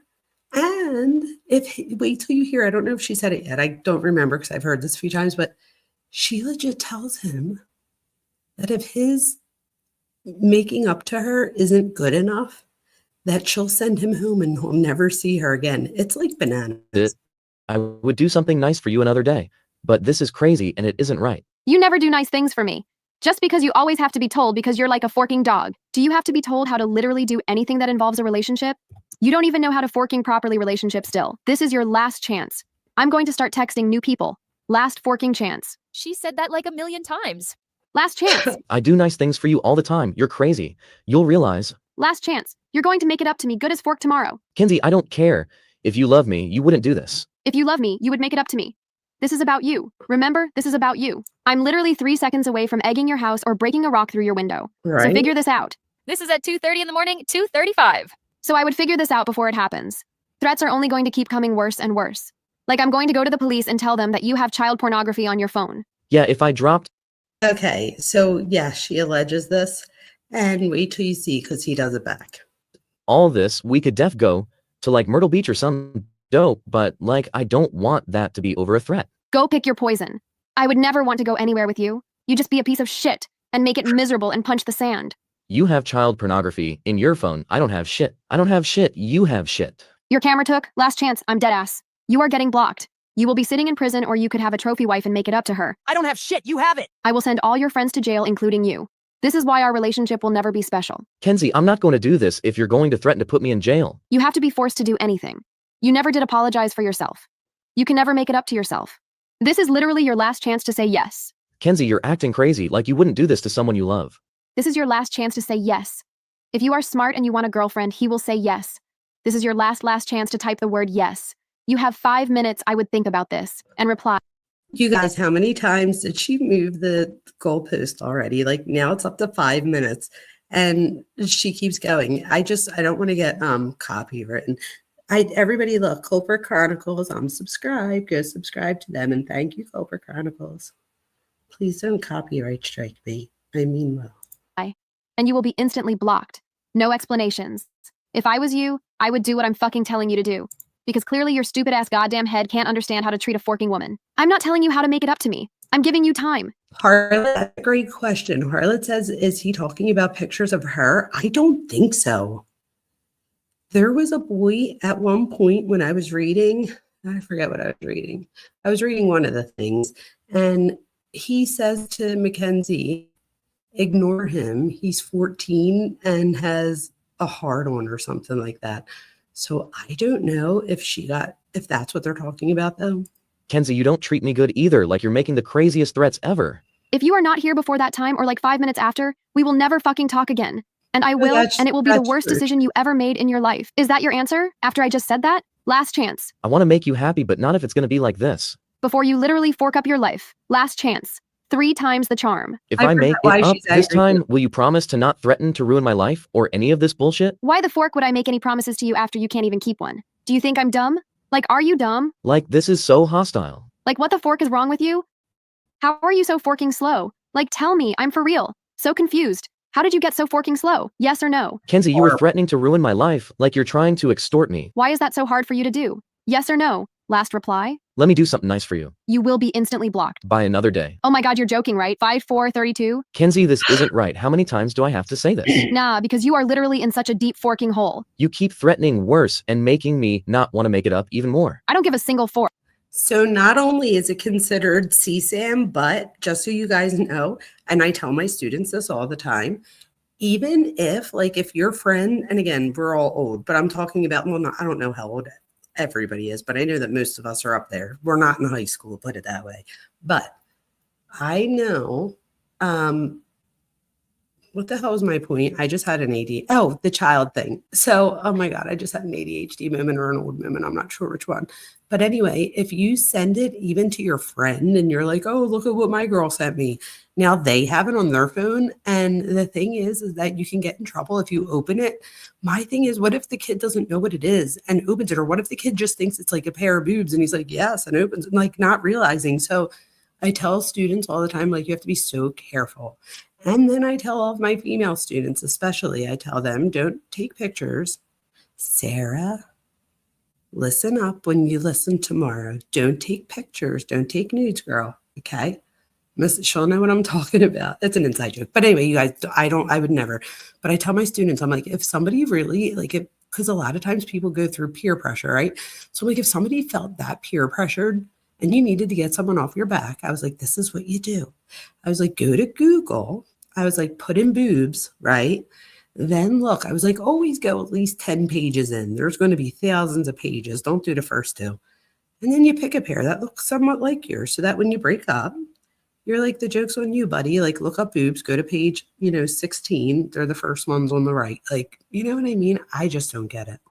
Wow. Like, why would I want to do this? I guess we are done. This is sad. You're threatening to ruin my life. What the fuck? I want to say yes, but not if this is you're threatening me. You wasted my whole high school, the whole forking thing. I should have just listened to Megan. You're acting crazy. I love you and would do anything for you out of love, not out of threats. You wouldn't and you don't. I'll believe it when I see it. Until then, we are broken up. You have seen it time and time again. I do all those. I could do something better, but I do all of those. Add me on Snap. I'm not doing anything if it's because you're threatening me, but I will come over and talk if you want. You must want to be single. We are done. You stop the threats. I will have The whole effort. thing. Too late. We are done. You had your chance to make this right. You chose not to. If that's how you feel, then that's fine. Now you will be single forever. I would do anything for you if it's not over a threat. Stop telling yourself that you sound slow as fork. I'll just be fine, babe. I don't know why you want me to be miserable. Yes, I right. hope you find happiness. You're gonna be miserable and you're gonna be sitting in forking jail. And that's a threat. You just messed up the best thing that ever happened to your life. And now your freedom will be gone. Yes. You just forked with the wrong bitch. Be scared. I'm not entertaining threats. I know I'm not going to go to deal. I know the law. So do I. I'll be fine. I hope everything goes good with you. Thank you for literally forking both of my best friends and wasting my high school. I'm going to let you know you still have until 12, but we are broken up. I'm sorry. Did you just hear her? She literally is saying goodbye forever and says, you still have to 12. I'm going to warn you that in a few seconds, you're going to be like, wait, what just happened? And I come to realize after I listened to it earlier that it's the next day, which means either he was there by 12 or they somehow made up. Kenzie, I was 17 and immature. I hope you know I'm not that person anymore. I'm just going to give you until 12 o'clock to think this through because, like I said, this is your life and you know how bad you were without me. You're always going to be an immature little fork on the inside and you know that. I'm better now, babe. If you want to work this out another way, we can, but I'm not entertaining the threats. I'm telling you right now, Dom, this is your last chance to be here before 12 o'clock and make this up to me. I'm not your babe. It's either my way or you're single. I'll come talk, but I'm not doing this make it up or threats thing. You're going to make it up to me, and I'm not going to tell you how. We're not going to talk because I don't give a single fork about your shitty, stupid opinion. It doesn't mean a single thing in this situation. So this is how it's going to go, or we're done forever. I don't know what you even expect me to do in an hour anyway. You're a whole joke. So embarrassing. Yeah, this is probably not going to work. I think you are the most physically dumb person I've met in my whole life. Like, how can somebody be so forking bad at having a relationship? Yeah, this isn't going to work. I can't believe this. You should. It's real life. Want to make food? Dom. Yes, dude, it's being late, so I'm gonna go hit up. Okay, now it's the next day. play, then you want to make pasta. I don't think the alligator will be defrosted. Let me know because I might have to run to the store. You want we can make pasta and fry fruit.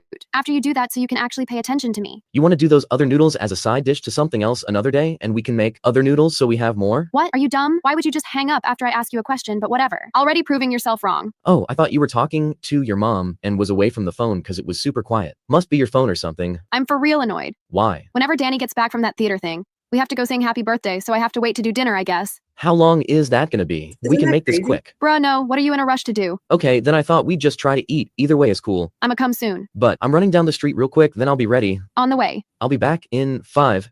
Bet. Where are you? It's unlocked. Door is locked. Okay, so it just goes on to like the next day. If I were them, I would have probably cut it at that part, like after, because that was like a crazy phone call, right? What are we eating? Cuff you, I can't take it. I don't even know what's happening. I'm like, this is crazy. Hide your kids and hide your wives. Kind of scared of you. Seriously, you guys, casually talking about dinner. It was the next day, Coca-Cola. Like, don't you know better? They're done. Like, they did rocks, paper, scissors, I guess. And we're like, we're good. You're a half a joke. I mean, you're a whole joke, not a half a one. Truth, I did hear that. And when I heard that, I was like, did she just call him a whole joke? Like, that is rotten. And I don't remember what was for dinner, but it jumps to like the next day. Like, it literally keeps going. But you guys, I know Cuff You said that you enjoyed that. They have a couple more on there too that you should definitely go listen to, because it's a little bit, it's like, wait, what? And I think it's a great idea. But if you guys think about it, do you know how much time it probably is to go through and isolate just the words of the text from each one of those text messages, because they show all of the data in the back and all? What is the channel? It is, maybe we could put it in the chat. It is the Culprit Chronicles. Culprit Chronicles. And yeah, right? Yeah, Culprit Chronicles. So, and I don't know how I found it, but I dig it. All right, let's see. So let's see what we have here.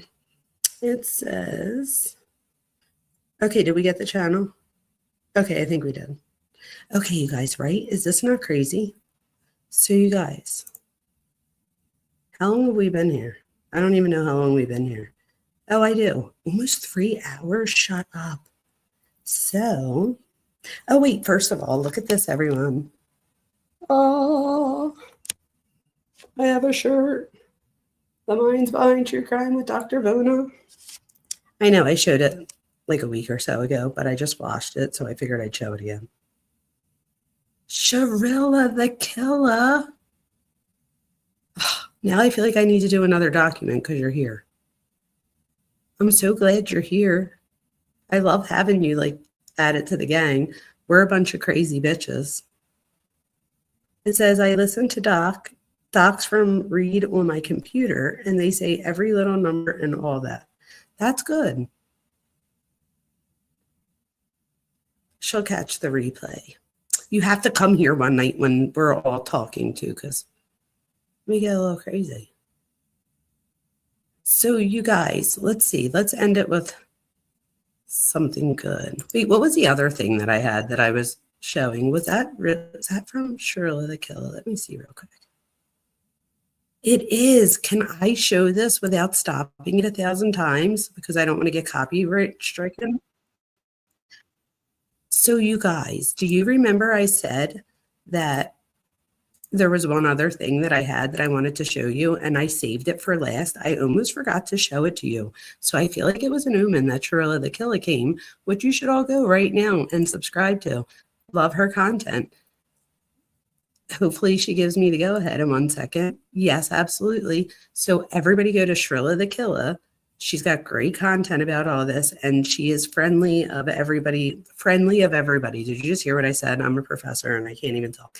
But you guys know what I mean. She's very friendly, and we all got each other's back. So wait till you guys see this. Oh my God. All right. This is so good that I'm taking myself off of the screen, but I'm going to preface it real quick. I don't even know if I can, because my computer is so weird that I don't. Anyway, What year was it? It was on the 1st of January. Is it 2022? You're going to find out in a minute because Shirley the Kill is going to let us know. But in the video. But you guys, somebody falls. This is the thing that I want to preface. This happens at Dom's mom's house, right? But the one that he lives next door.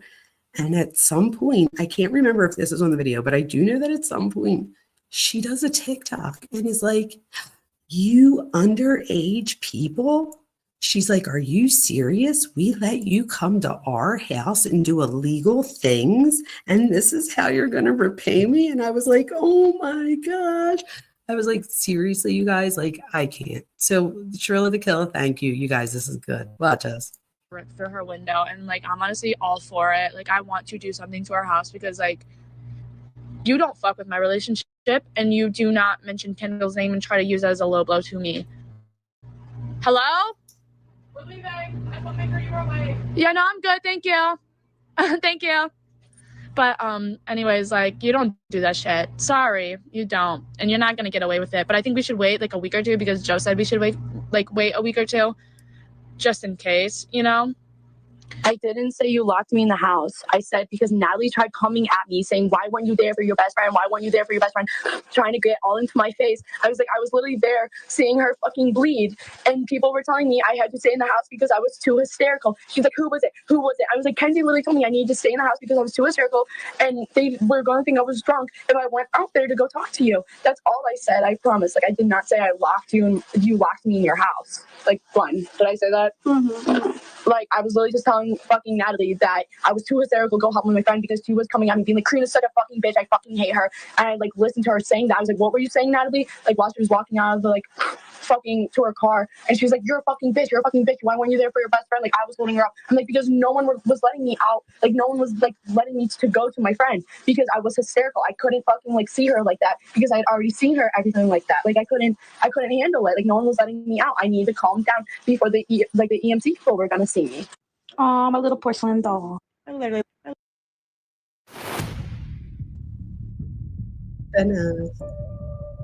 Sweet. It says, actually, the story is that this girl, Kendall, was like at the top of the steps from the basement. Somehow she fell down these steep stairs into the basement. A bunch of people were trying to move her.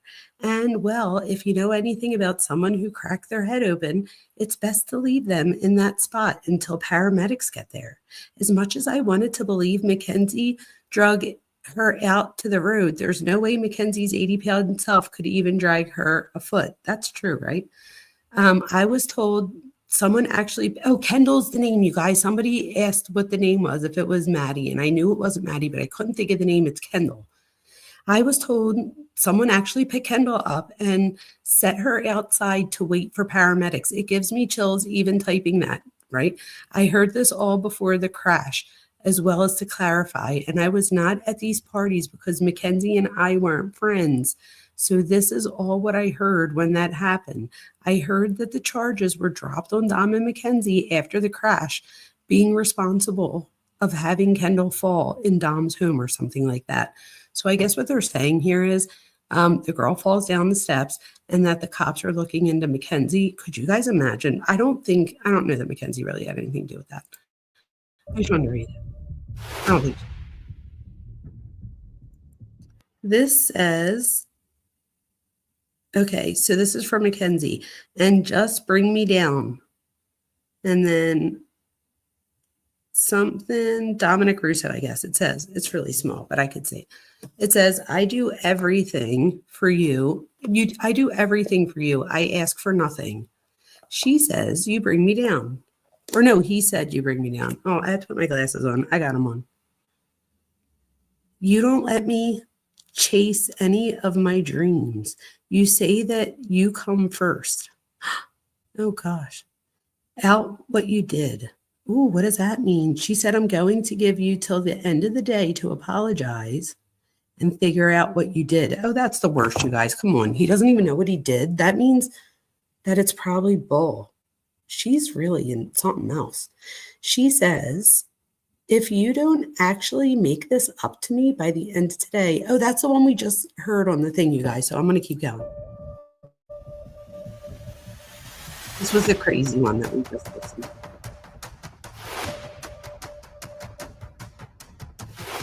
Oh, wait, what did that say? I was going to cop tickets for us? Why didn't you? All that shit happened on New Year's. That's when it happened, you guys, New Year's. And I just forgot. Yes. That had me effed up. I've been sad too. I've had really bad anxiety. Oh my God. With not breathing. What? Or anxiety. I don't know what that says. And then it says herb. And then the end says, if you want to, you can give me some money to chip in. And then it says, to buy Karina a crystal? How much? And then it says, why would we buy Karina a crystal? What? I'm talking about Kendall. And I don't know why yet. What? By your grammar, it would mean Karina. That's why I asked. You sent an attachment. We need one.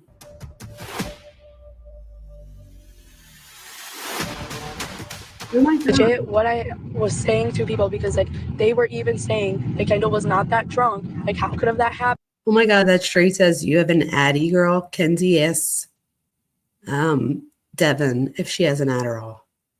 And then Devin says, yes, LOL. And gives the address. And then says, hey, what happened to Kendall? And then Kenzie says she fell down the stairs and got seriously hurt. Oh my God, you guys. And Devin says, oh no. And like, she wasn't even that fucked up, because she wasn't. And I said, I don't know. No alcohol was in her system. A lot of the police and her parents and a lot of the people are thinking that she got pushed, like there was foul play in it. And I said, if there was a possibility that there were girls there and they were drunk, I said I never thought that they like distinctively like pushed her. I'll go back. I said if anything were to have happened, it would have been maybe they were fighting with each other and they got too rowdy and drunk, because that's how fucking girls get when they're fucking drunk. And I did see hella girls by the stairs and by the fucking door. And I had explained to people, like, if it was anything like that, it would have been they missed their step and accidentally pushed Kendall. Not on purpose, and it wasn't like a full-on push. Like, accidentally hit her, like, while she was about to go down the stairs, and she tripped on the steps, and the white clothes that were in her bag weighed her down, and that's what made her tumble down the stairs. I never said that people were pushing her and had people push her. Like, no.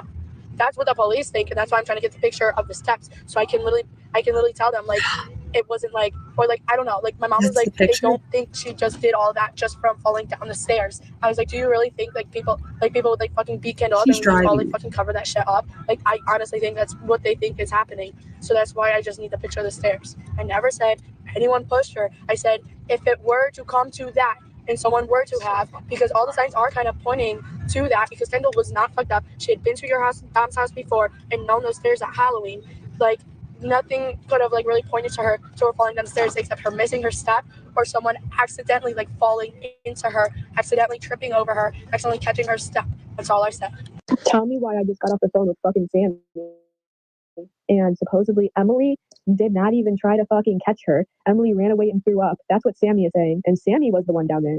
So Emily is like a major fucking problem, like right now. I can hear, that honestly makes me really mad, because right away Emily texted me and she was like, I tried catching her, like I tried everything I could, like I was the one on the bottom of the stairs, and like even me and you were taking her word for it, and we're like, yeah, like she was on the bottom of the stairs, like blah blah blah. So it honestly pisses me off to the fact that she ran away after it happened, and now she's the one who's like saying all this stuff and like legit spreading it around. Because you weren't the only one that texted me. I woke up to like 2 or 3 other people saying that fucking they're hearing so much shit from Emily, like what happened, blah blah blah. I'm like, everyone like already knows. You're just making it bigger than it really has to be. Like, she's getting so defensive, and I text her. I'm like, dude, for real, the fact that you're getting so defensive and so bitchy so quickly with me and Kenzie, just when we're trying to ask a question over a friend that's in a fatal accident, and you throw your best friend under the bus that even gets you into these parties. If Sammy wasn't even your friend, you wouldn't even have been there. And you throw Sammy on the bus. I was like, all this makes it so obvious that you're spreading. Real quick, I just saw that. I just let Thor out. Sorry. So I just went back and chat and Harlot. Kendall, if you saw, wait, let me see. It was like, well, I don't want to lose a spot here because I'm not going to be able to find it again, but I'm going to go back after this is over to read some of those things. But Kendall is a friend. They were all at Dom's mom's, because that's really whose it is. The one next door where he lives. I believe that he lived there alone. I thought his brother Angelo lived with him there, but I don't know that he did, which is like, wow, like he got to stay there by himself. And then no wonder why Kenzie made it her house, like, which I still think is crazy because there's no way. But anyway, Kendall was one of the many people. Wait, let me see if I hover over it. So we'll go back to it, but there's a picture of the steps. So they want a picture of the steps from Dom's house because they want in the messages, Kenzie's like, oh, is your mom going to sue us? Is your mom going to sue us? That was it right there. So that we know to come back to it. It's at 4:03. But if you see right there, Harlot, if you could see that a little bit, that's a picture of Dom's mom's. That's the steps I'm assuming. And Kendall falls down the steps. And what this girl here is saying is that they might have been like roughing around at the top of the steps. And then Kendall had apparently, allegedly, had a bunch of White Claws or something like that in her backpack so that it made her top heavy.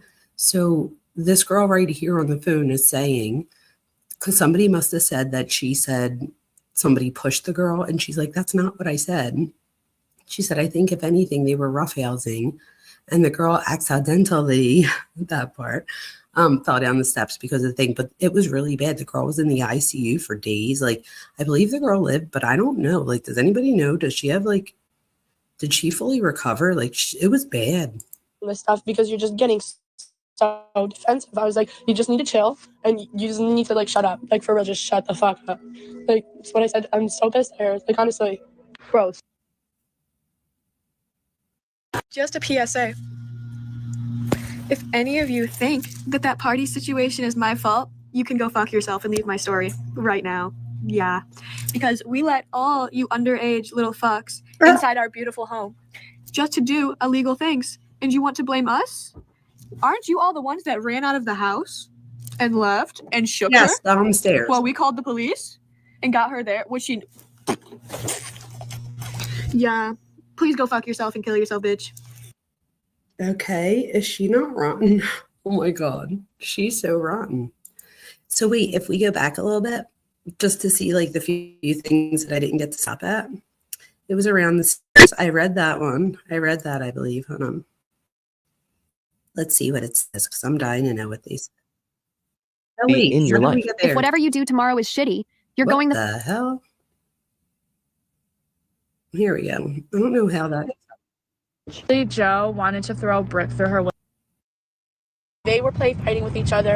And So it says Kendall's mom. Oh wait, I think I read back here. I think this was the last one. Yes, it was, because it said, oh no. All right, so I read that one. And then the next thing says, well, here, I'll play it and I'll stop it at each thing since we heard it all. thinking that she got pushed. Okay. So this one says, what is that? Kendall, her head. Mackenzie says, also, weird as F, how they all friends with her. And then Natalie says something that we can't see, or puts an emoji, and then she says, right. Kenzie says, why are you not answering what I should say to the guy on iMessage? Wow. Then Kenzie says, question mark, question mark. Natalie says, I thought that too, but oh well, they are a mess and need to leave you alone anyway. Oh well. And then Natalie says, I'm on hold. Kenzie said, who's a mess? WTF. I'll play it. And I said, if there was a possibility that there were girls there and they were drunk, I said I never thought that they instinctively pushed. Then it says, what is that, Kendall? Oh, it's, of course, I could have read this one up a little bit closer. Also, her weird AF. No, I'm just seeing if I read it right. Also, weird as F or whatever. How they all friends with her? Right. Why are you not answering? I said if anything were to have happened, it would have been maybe they were fighting with each other. All right. This one says Kendall's mom. So Natalie says Kendall's mom. Kenzie says, yeah, for real. Natalie says, it wasn't for you. She may not even be alive today, so please find solace in that. Hopefully, someday, her family will find the intensity in that, because basically, you were like her guardian angel in that moment. Stop it. Too rowdy and drunk, because that's how fucking girls get when they're fucking drunk. And I did see hella girls by the stairs and by the fucking door. And I had explained to people, like, this one, oh, that's up close. If it was anything like that, it would have been they missed their step and accidentally pushed Kendall. Not on purpose, and it wasn't like a full-on push. Like, accidentally hit her, like, while she was about to go down the stairs, and she tripped on the steps, and the white clothes that were in her bag weighed her down, and that's what made her tumble down the stairs. I never said that people were pushing her and had people push her. Like, no. That's what the police think, and that's why I'm trying to get the picture of the steps. I'm like, it wasn't like... That's the steps you got. Allegedly, I think, right? They look like some steps. Oh, that probably... I mean, any steps would probably hurt. But you guys, there's like legit evidence of not only the steps, but of all the underage kids doing illegal things at the house. Like, what the...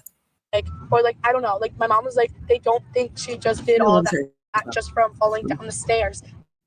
I was like, do you really think like people would like fucking up and we just all like cover that shit up? Like, I honestly think that's what they think is happening. So that's why I just need to picture the stairs. I never said.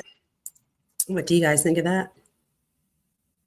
Oh, those aren't the real steps. Okay, but they're steps. Okay, well, she fell down steps and they were that was just an AI pic. Oh my God, stop it. That is so funny. They're so good anymore that you can't even tell. Yeah, but she fell down steps that obviously did damage because she was in the ICU. So, I mean, that's no little. And I wonder if the mom, well, I guess they still could sue Dom's mom because it's her house. But maybe they like realize that she has had a lot going on. So hopefully they didn't do that. I'm trying to see if there was anything good in the last. So let me just real quick. I didn't realize that I still had. Wait, let me get rid of that. And then, hold on, I have to stop my share and reshare. What I'm going to do real quick, because I had a. I am going to, since I'm already here, might as well just do it. I have 3 of these like little documents left of like disturbances and stuff. So I'm just going to look at these real quick and then we're going to hang up because I start at work at 8 a.m. and I didn't get any breaks. So I still haven't eaten anything all day. Okay, so this is 2918. So again, you guys, she's like 13 years old. Or wait, is this the one? Did we already read this? Let me see. We might have read this one. Hold on. If so, then we only have 2 left. Yes, we read this one. All right, so we only have 2 left. So I'll stop that one. And I'll get rid of it so that I don't accidentally go to it. And then we'll do this one next. We're going to do, I'll save that one for last. Okay, we'll do this one next. So this one is call for service for Strongville. So this is dispatch narrative vehicles involved. 2 huge Toyota, all right, Black Camry hit. Oh, is this it? Wait, hold on. What date is this? Oh, no, this was in 2019. My bad. The residents Walnut Street pulled into the Shirillas at Whitney, or wait, pulled into whatever. No damage on the suspect vehicle. The driver of Unit 2 stated that Unit 1 rear-ended him while at the traffic light on Valley Parkway and Pearl Road, where There was very minor damage to the rear bumper of Unit 2. The driver of Unit 1 denied striking Unit 2 and had no visible damage to her vehicle. You guys, she gets away with everything, doesn't she? Like, or she did.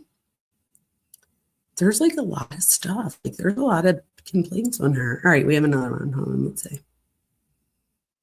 Yeah, she couldn't have been older than 13. Like, come on. Like, where's her mother? I just don't get it. I don't know. All right, let's see. All right, we did that. Let me get rid of that. And this last one is a doozy.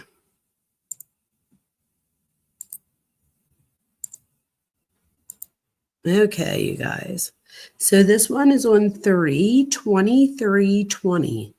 So if you guys remember her and Dom's text messages, like those 32,000 pages, I believe they start in January, like January 1st of 2020. And if you guys remember back in 2020, I don't know how far, it was definitely in March. She was like obsessed, if you guys remember. So this says, caller Steve Shirilla. So the dad called. Is this the call where the mom, oh my God, the mom talks about this on a jail call. And she says, I didn't realize that there was this evidence here, but the mom says to Mackenzie, I didn't know that I could change the narrative or that I should have checked it. And Mackenzie's like, what are you talking about? And she said, you know, the time that we called because, oh no, Mackenzie goes, oh, what, the time that you guys called because I was breaking shit? Like, yeah, that's why they were there. And the mom's like, you weren't breaking anything. She was like, you were about to break things. So daddy called. I hate how she says daddy. It's unbelievable. Daddy called. I hate it. But then anyway, it says 15 years old, threatened, physical evaluation, history of anxiety. Wow. So this was at 15:12 hours, at 15:24 hours. FD, what does that say? Is that required? I don't know what that is. For police department to respond. Oh, it's required for the police department to respond. Female will not be transported to the hospital. Parents do not think her threats are real. They do not believe she will hurt herself. So then why'd they call? What? And that was it. Like, why'd they call? He called because he thought she was going to hurt herself, but then, I don't know. Daddy gets in trouble and puts, oh yeah, right? She'll be like, Daddy can't talk on the phone, Daddy. And it's like, she doesn't like have an accent. Like, it's not like I'm talking to Truth where there's like an accent and Truth's like, I don't know, Truth, your accent is my favorite of all the accents. Sarah's probably going to get mad, but whatever. Sarah, you can deal. I'm just kidding. I love you guys. I love you all. No, but Truth really does have the best accent. But anyway, it's not like Truth would say daddy. It's like daddy. I don't know. It's like, ugh. I want to like, it drives me bananas. Did you hear the calls between the detective and the cop about that?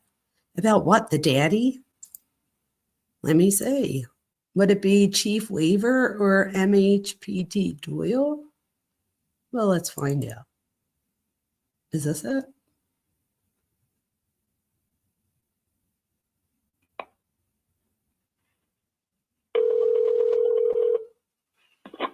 Hello. Hi, this is Sergeant Doyle. Yes. How are you? Good. This is Detective Jesus from the police. How you doing? Good. Yeah, as I says, I talked to a couple of the officers where this happened to me. I'm sorry, I'm congested from a cold. No worries, Sergeant. Yeah, like I don't mind like writing something, but I don't know how good it would be since it was only like a very brief interaction with him.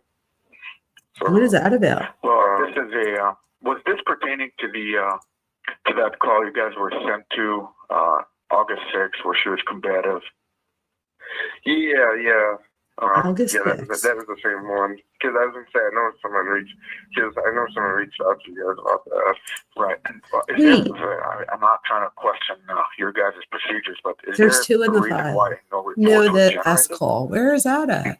Well, we don't Hold on, really let's see. like we don't like unless it's a hands Is on or it- something like that, or like a. Oh wait, here. Why don't like I a just big show you, disturbance, and you can we tell don't- me. We don't generate reports for that kind of stuff. It's just Gotcha. Okay. I know Sarah's gonna kill. At this point, this is a homicide investigation, and so All right, hold on, let's see. what Sharilla's dad said to you is material. I consulted with the prosecutor, and it's extremely important because we are trying to show. Okay, which that one she is it? intentionally drove the car into the wall, and if her dad made those statements, Is it one of that's these? critical. Yeah. Well, like Is it Metro Health Call? I Wait, let me remember look. I him guess I saying can figure it out. She needs a psych eval, but like I don't remember The like psych eval. how he said it, why he said it. Like I remember Weaver and the word Doyle. psych eval in there. Oh, this one. Okay, so what you told Oh, this one's the with officer Sergeant this Doyle. This is morning it. was that he kind of alluded to or stated that she wanted to take her life and drove the car into the building. No, like that's not like how I like worded it this morning.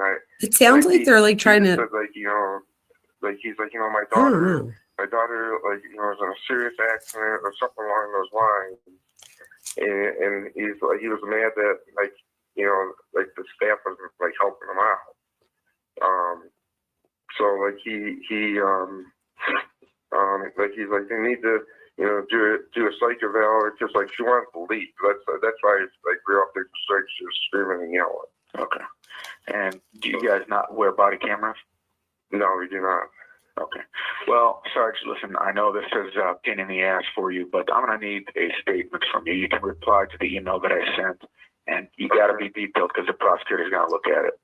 Like I said, this is a homicide investigation. No, I totally understand. So, I know the CAD number, your guys' CAD number is 31787. Whatever the dad told you, describe how his demeanor was, and if the prosecutor looks at it and has more questions, I'll have the prosecutor call you directly. Okay. Okay? Yeah, I was gonna say that was like back in August. August 6th. Yeah. August 6th. Yeah, I was gonna say like our policy is like unless it's a real big disturbance or This is like crazy. as long as it's like not a hands on or anything, it's just a CAD call like for PCC. Yeah, I mean that's your procedure. If the prosecutor has an issue with it, then he'll ask you about it. You just specify to your procedure. But like I said, the details of that encounter are very critical, especially at this point in the investigation, because everything is lining up to show this was not just an accident, was not a random act. So I don't like he like. Cause I barely talked to her at all, like, cause we stepped out to talk to the dad. He does not want to write anything. And then like, I'll have to look to see who came up there with me. The badge numbers are 3 and 77. Which one are you? 3. You're 3? Okay. Yeah. So number 77 was with you. He was actually, looks like you guys both got there at the same time. I was there for about 20 minutes, according to the CAD call. But no big deal, Sarge. Like I said, write as much as you can, be as detailed and descriptive as you can. Describe the dad, his demeanor, the circumstances. I mean, like I said, this is going into a homicide investigation. I don't know about this. I'll just give it to the prosecutor, and we'll see. We'll take it from there. Okay. Okay. Yeah, I'll talk to 77, also to Jerome tonight too. Okay. Yeah, and if he had heard anything Yes, else, it's just really have good. him separately send me an email too, if you don't mind. Have a good night, Harlot. Thank you. All right, George. I Oh, appreciate who it. is leaving? Cuff you.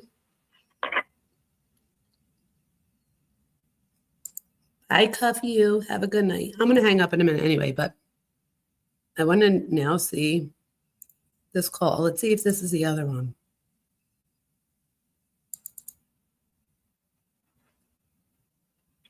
Strongville Police Detective Jesus.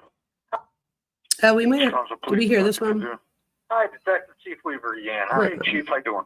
Not bad. So just had a conversation with Landon. Oh, yeah, we did hear this one. Conversation, I must say. All right, great. And this is the one where he says Landon's responsible, That he is not being threatened, and in his words, which is weird. I'm at the top of the chain. Nobody messes with me. I'll just kick their ass. Yeah, that was weird. Do you guys remember he said that Monday, August. he was gonna 8, look into that because he thought he had something to do with it? 12:40. What's this one? Is this the other one we heard? Thank you for calling the Metro Health Medical Center. For English, press 1. Did we hear this one, you guys? Do you know? El número 2. If you know your party's 5-digit number, Top you may 2. dial it at any time. For patient information, press 1. For appointments or other services from our clinic, Yeah, maybe it was press on about the 2. incident. All other callers, press 0 or stay on the line for the 2 seconds.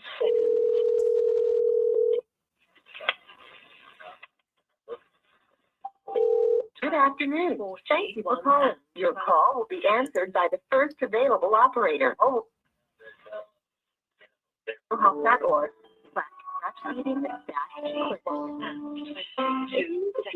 I think we heard this one. I knew that the 911 call. I'm on the phone. All right, hold on. Friday, September. The night we heard the 911 call is the call from the accident, which I could play. It's a second, but they just like a guy says that he's on his motorcycle and that he saw the accident. I don't know if we heard this one. We heard a bunch of. We heard most of these. I think. Let's see. 0, 9, 11, and 24 seconds.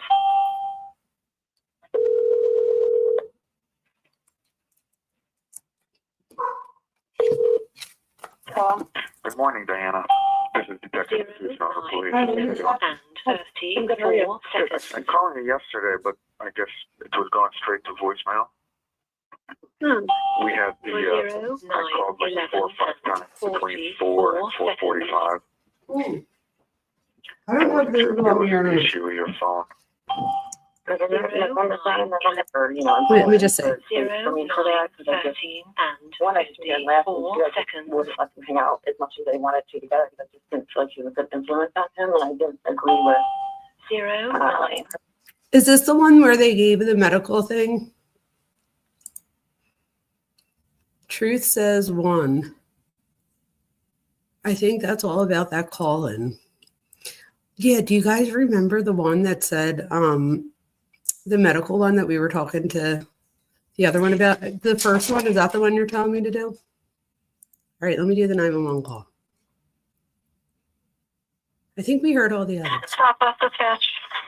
Yes, are you familiar where Progress coincides with Albion Road there in Strongsville? Yeah. Yeah, just across the street from Travis Travis is still here. The building. There's a car that smashed up against the building.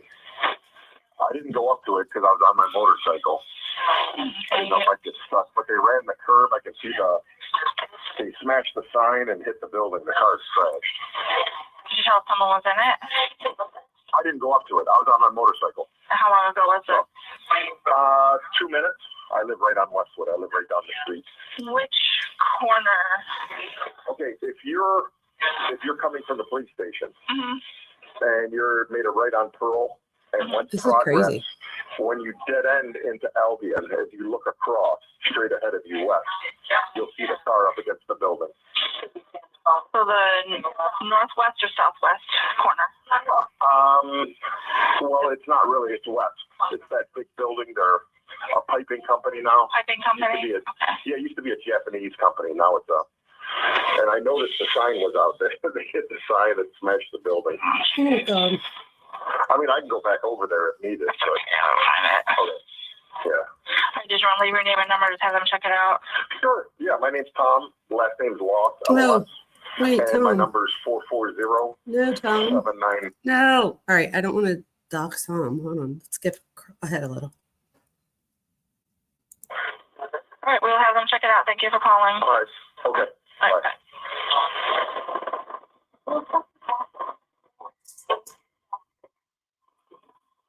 I wonder what that is. I guess he just like it was butt dialed. So wait, let me see what you guys are saying over here. I believe he testified at trial. Oh my God, Truth, stop it with your hippie calories, you goof. Tom, if I could give you the rest of this bag, I would. Oh my God, what did I miss?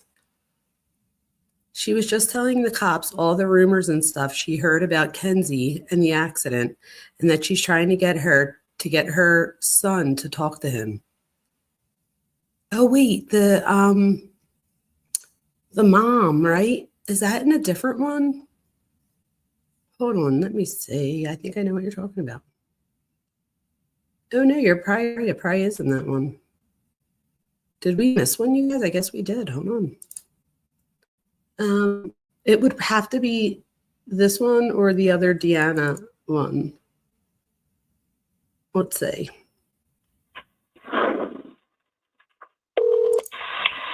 I'm just skipping through to see. I think he's just afraid of like Mackenzie's friends and stuff bothering him. Oh, I don't think we did hear this. This is Detective Jesus. Good looking at Police. you. How you doing? I'm good. How are you? Good. Deanna, I haven't heard from Tyler. Were you able to get in contact with him? Thank you, Shirley. It's so weird to me. Oh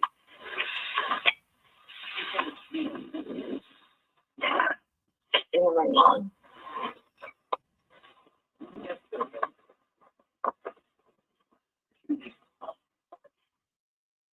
Oh, wafers.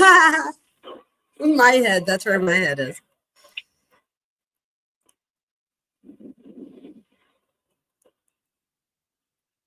I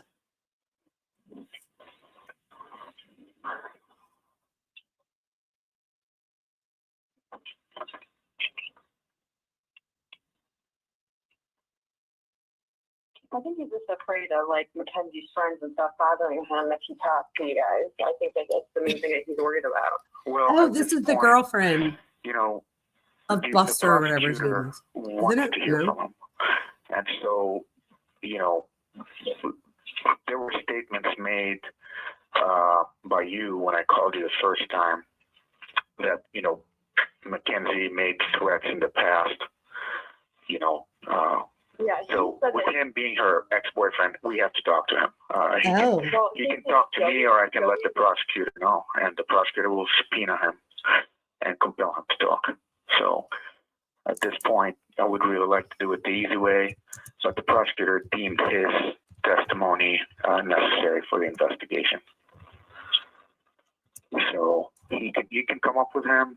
He's not in any kind of trouble. I'm not going to call and tell her friends or anybody. I think that's the main thing he's worried about. That's what he's telling me is that, you know, he's gone to school with all these people, and even though he, you know, he just doesn't want people to be on top of him because of him just, you know, telling the truth. I understand, and but doesn't know, you know, what kind of consequences that will come with that. And I think the consequences of not, you know, providing the information, right? Get him a as the lawyer. prosecutor is concerned, is going to be a lot worse for him.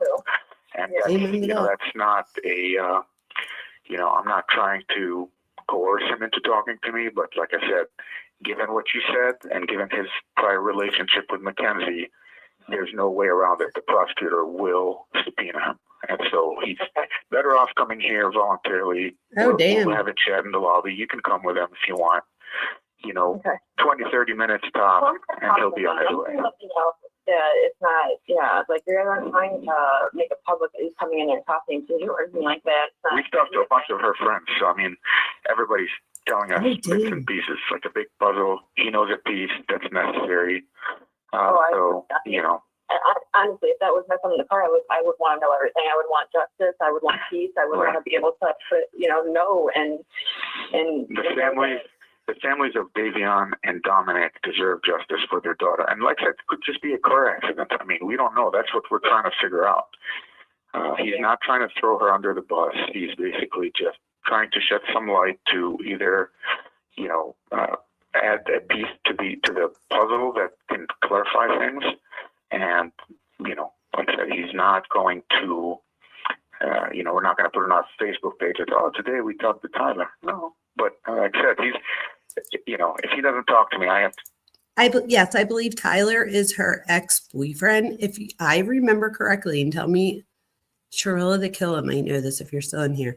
Is this the interview later? Because if it is, I'll show it another time. But is this the interview with the boy with the red jacket and the jeans, if anyone knows? Tell the prosecutor, and the prosecutor is going to My send him a memory's crazy. subpoena to come to court and testify in open Okay, court. yes, it is. don't You want guys, I have the so, best memory. You know, I mean, I just wanted to call you. I just don't understand. Like, I don't think it's.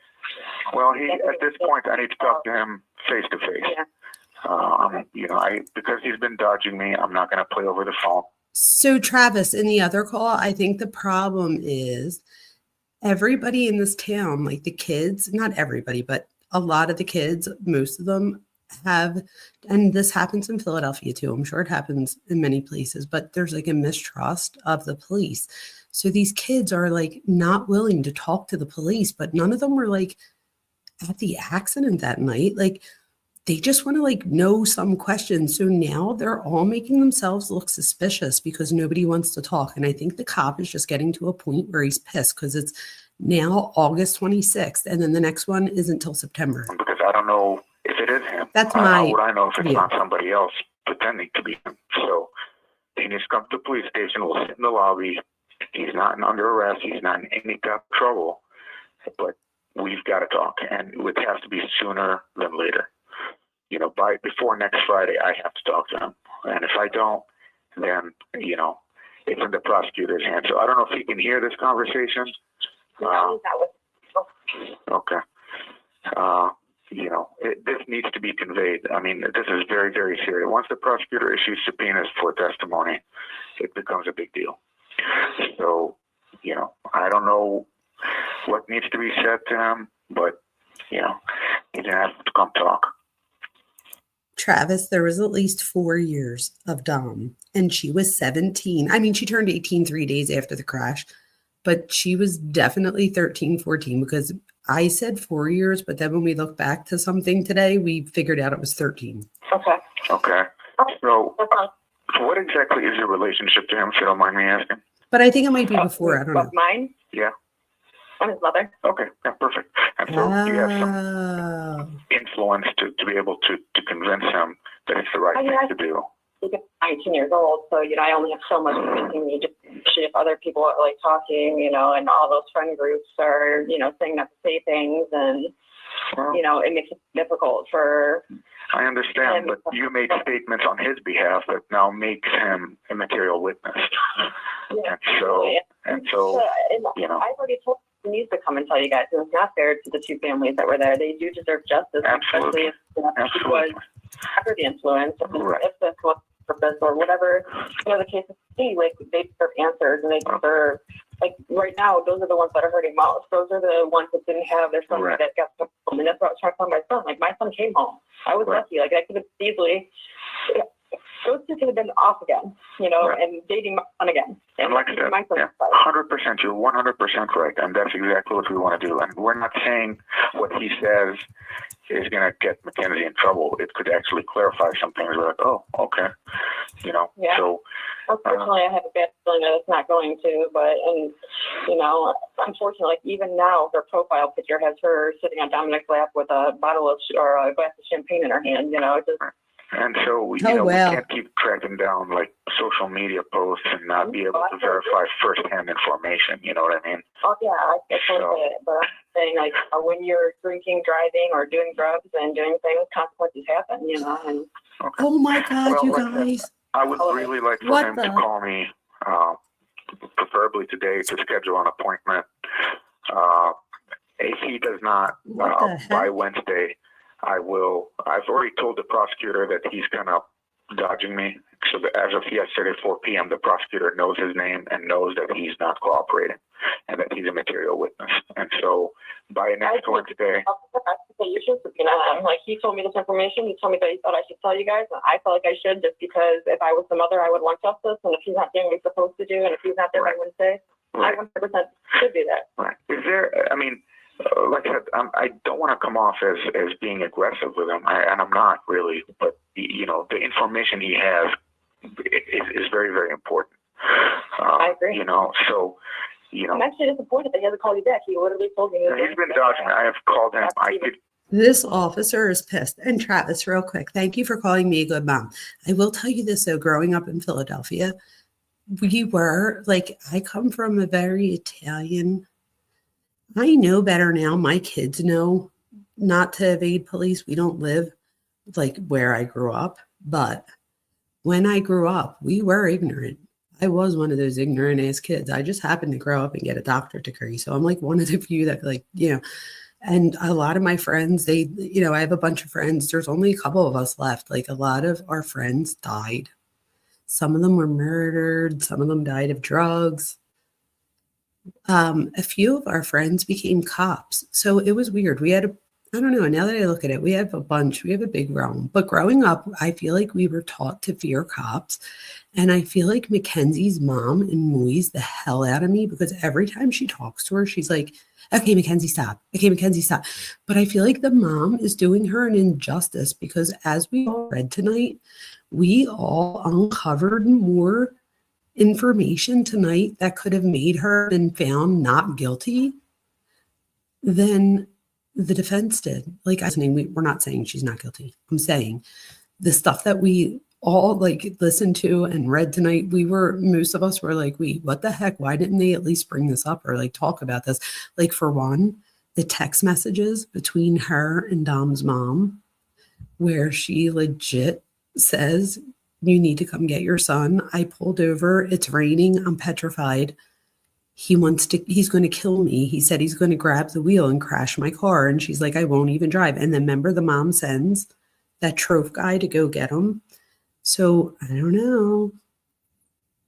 So yes, truth, the rental property is next door. So it's literally like they share, like when I have the thing, oh, it's so sad. I have I'm a part of Plunder's Patreon and she gets like documents all the time. And let me be honest with you guys, she just put something out that I can't wait to look. And see, you get it, Travis. I think she just put out more pictures of Bryan Kohberger. I do. I'm not positive though, but I could look while we finish listening to this. I'll look with my iPad. Maybe 10 times. I kid you not. And he's one of two people that are material to this case.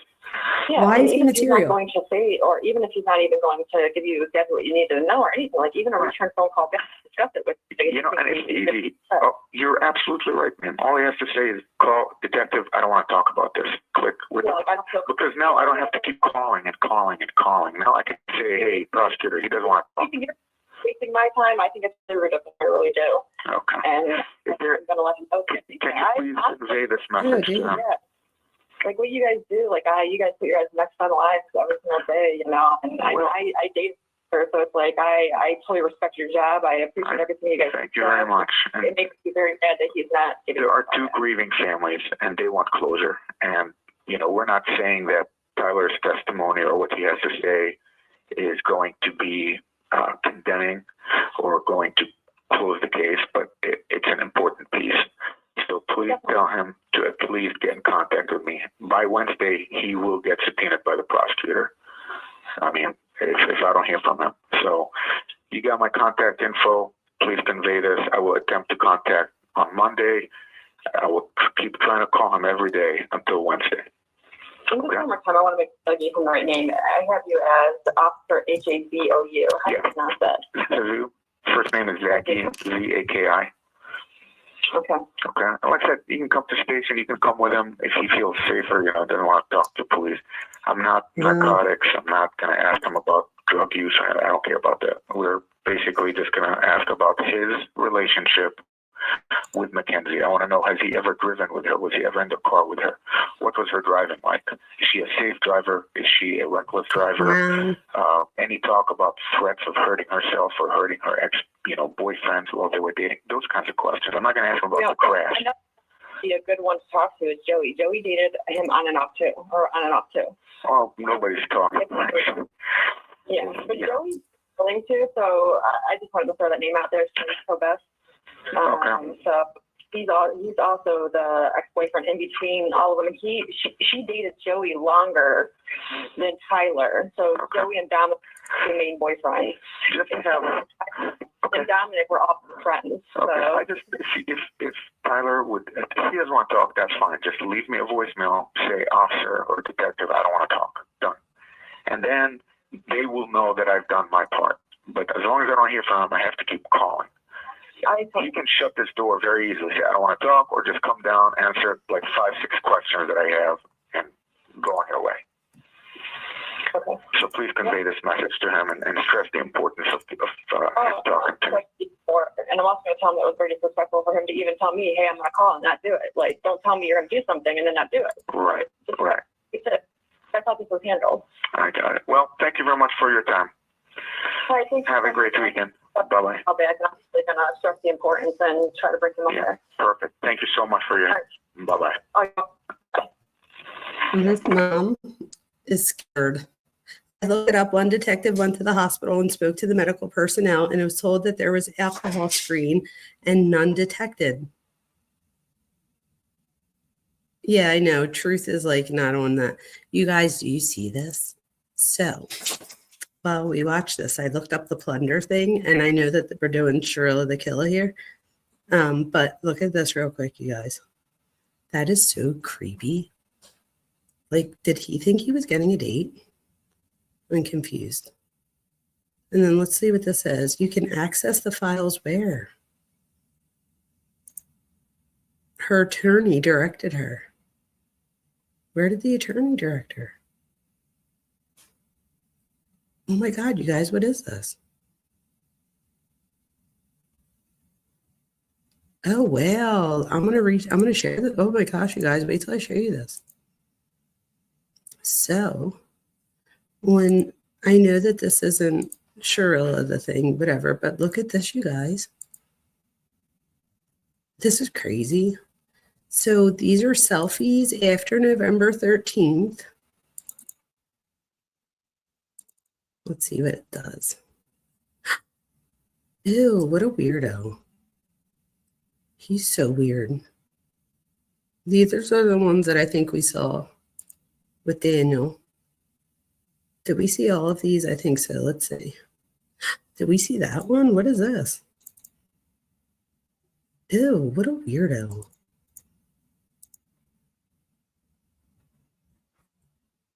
Oh my God, look at all the ramen noodles. That's like a heart attack and a half. That was so creepy. Ew, he looks like he's... Could you imagine swiping right on this thing? Ew, that was weird. I think that was Christmas. Let's see, did we see all... Ew, that's weird. But we saw these, let's see. Let me do it this way, or it'll take forever. Let's see, is there any in here we didn't see real quick? And then I'll hang up because we've been on here forever. All right, let's see. Kohberger investigation. Selfies before November 13th. I think we did see these. Let's see. Yes, I think we did.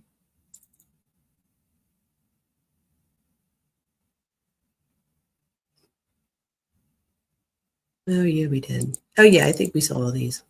He is so weird. Oh, my God, you guys. All right, well, listen. We've been on here for a minute. I am going to go because I've been on here forever. And I think Allie is crying, and I don't know why, and I'm going to go rescue her. So if anybody ever hears my husband say that I favor Thor over Allie, everybody remember that I ended my live because I think I hear Allie crying about something. But you guys, so Dr. Vona, what's going on with this girl? Is she a product of the new age? Oh, you want me to tell you what's going on with her? A ban on all cell phones. Oh, I get it. That's actually really good. They do that here too, where my daughter goes to school. They make them put their cell phones. They get to take them to each class, but at the beginning of each class, they have to put them in a basket. Anyway, I think Mackenzie, in my opinion, she definitely showed conduct disorder before the age of 15, which means that she is susceptible to antisocial personality disorder, which I haven't really looked at yet. So I'm going to look at that. That's what I want to look into. But I do think she's a narcissist, and I do think that she has borderline personality disorder, in my opinion. I do not think she has an eating disorder. Sarah thinks she has an eating disorder. I don't. But I do think she's a narcissist and has borderline personality. And I think untreated and without boundaries from parents and having permissive parents was a recipe for disaster. You know what I mean? And I think he was abused. And I think she provided a safe, like, I think he was also diagnosed as bipolar, but anyway, I think he provided like a safe space. She provided a safe space, even though it wasn't really safe for him. But it was false. It was a false sense of security. But her narcissism probably made him feel secure when, like, he's living next door at 17 years old with his 14-year-old girlfriend. I don't know. I just don't love all that either. But Mackenzie's mom had no business not coming to get her. How did she avoid the munchies with all that pot smoking? I don't know that she did. I don't know. Maybe I know she said she liked to eat fruit. I don't know. Truth, tell us. Yeah, social media definitely didn't help anything. Her entitlement didn't help anything. Remember, we were looking at her social media. Oh, wait, Ellie got out of wherever she was. She's good. Anyway, looking forward to that borderline personality with a lot of clients, so this will be good.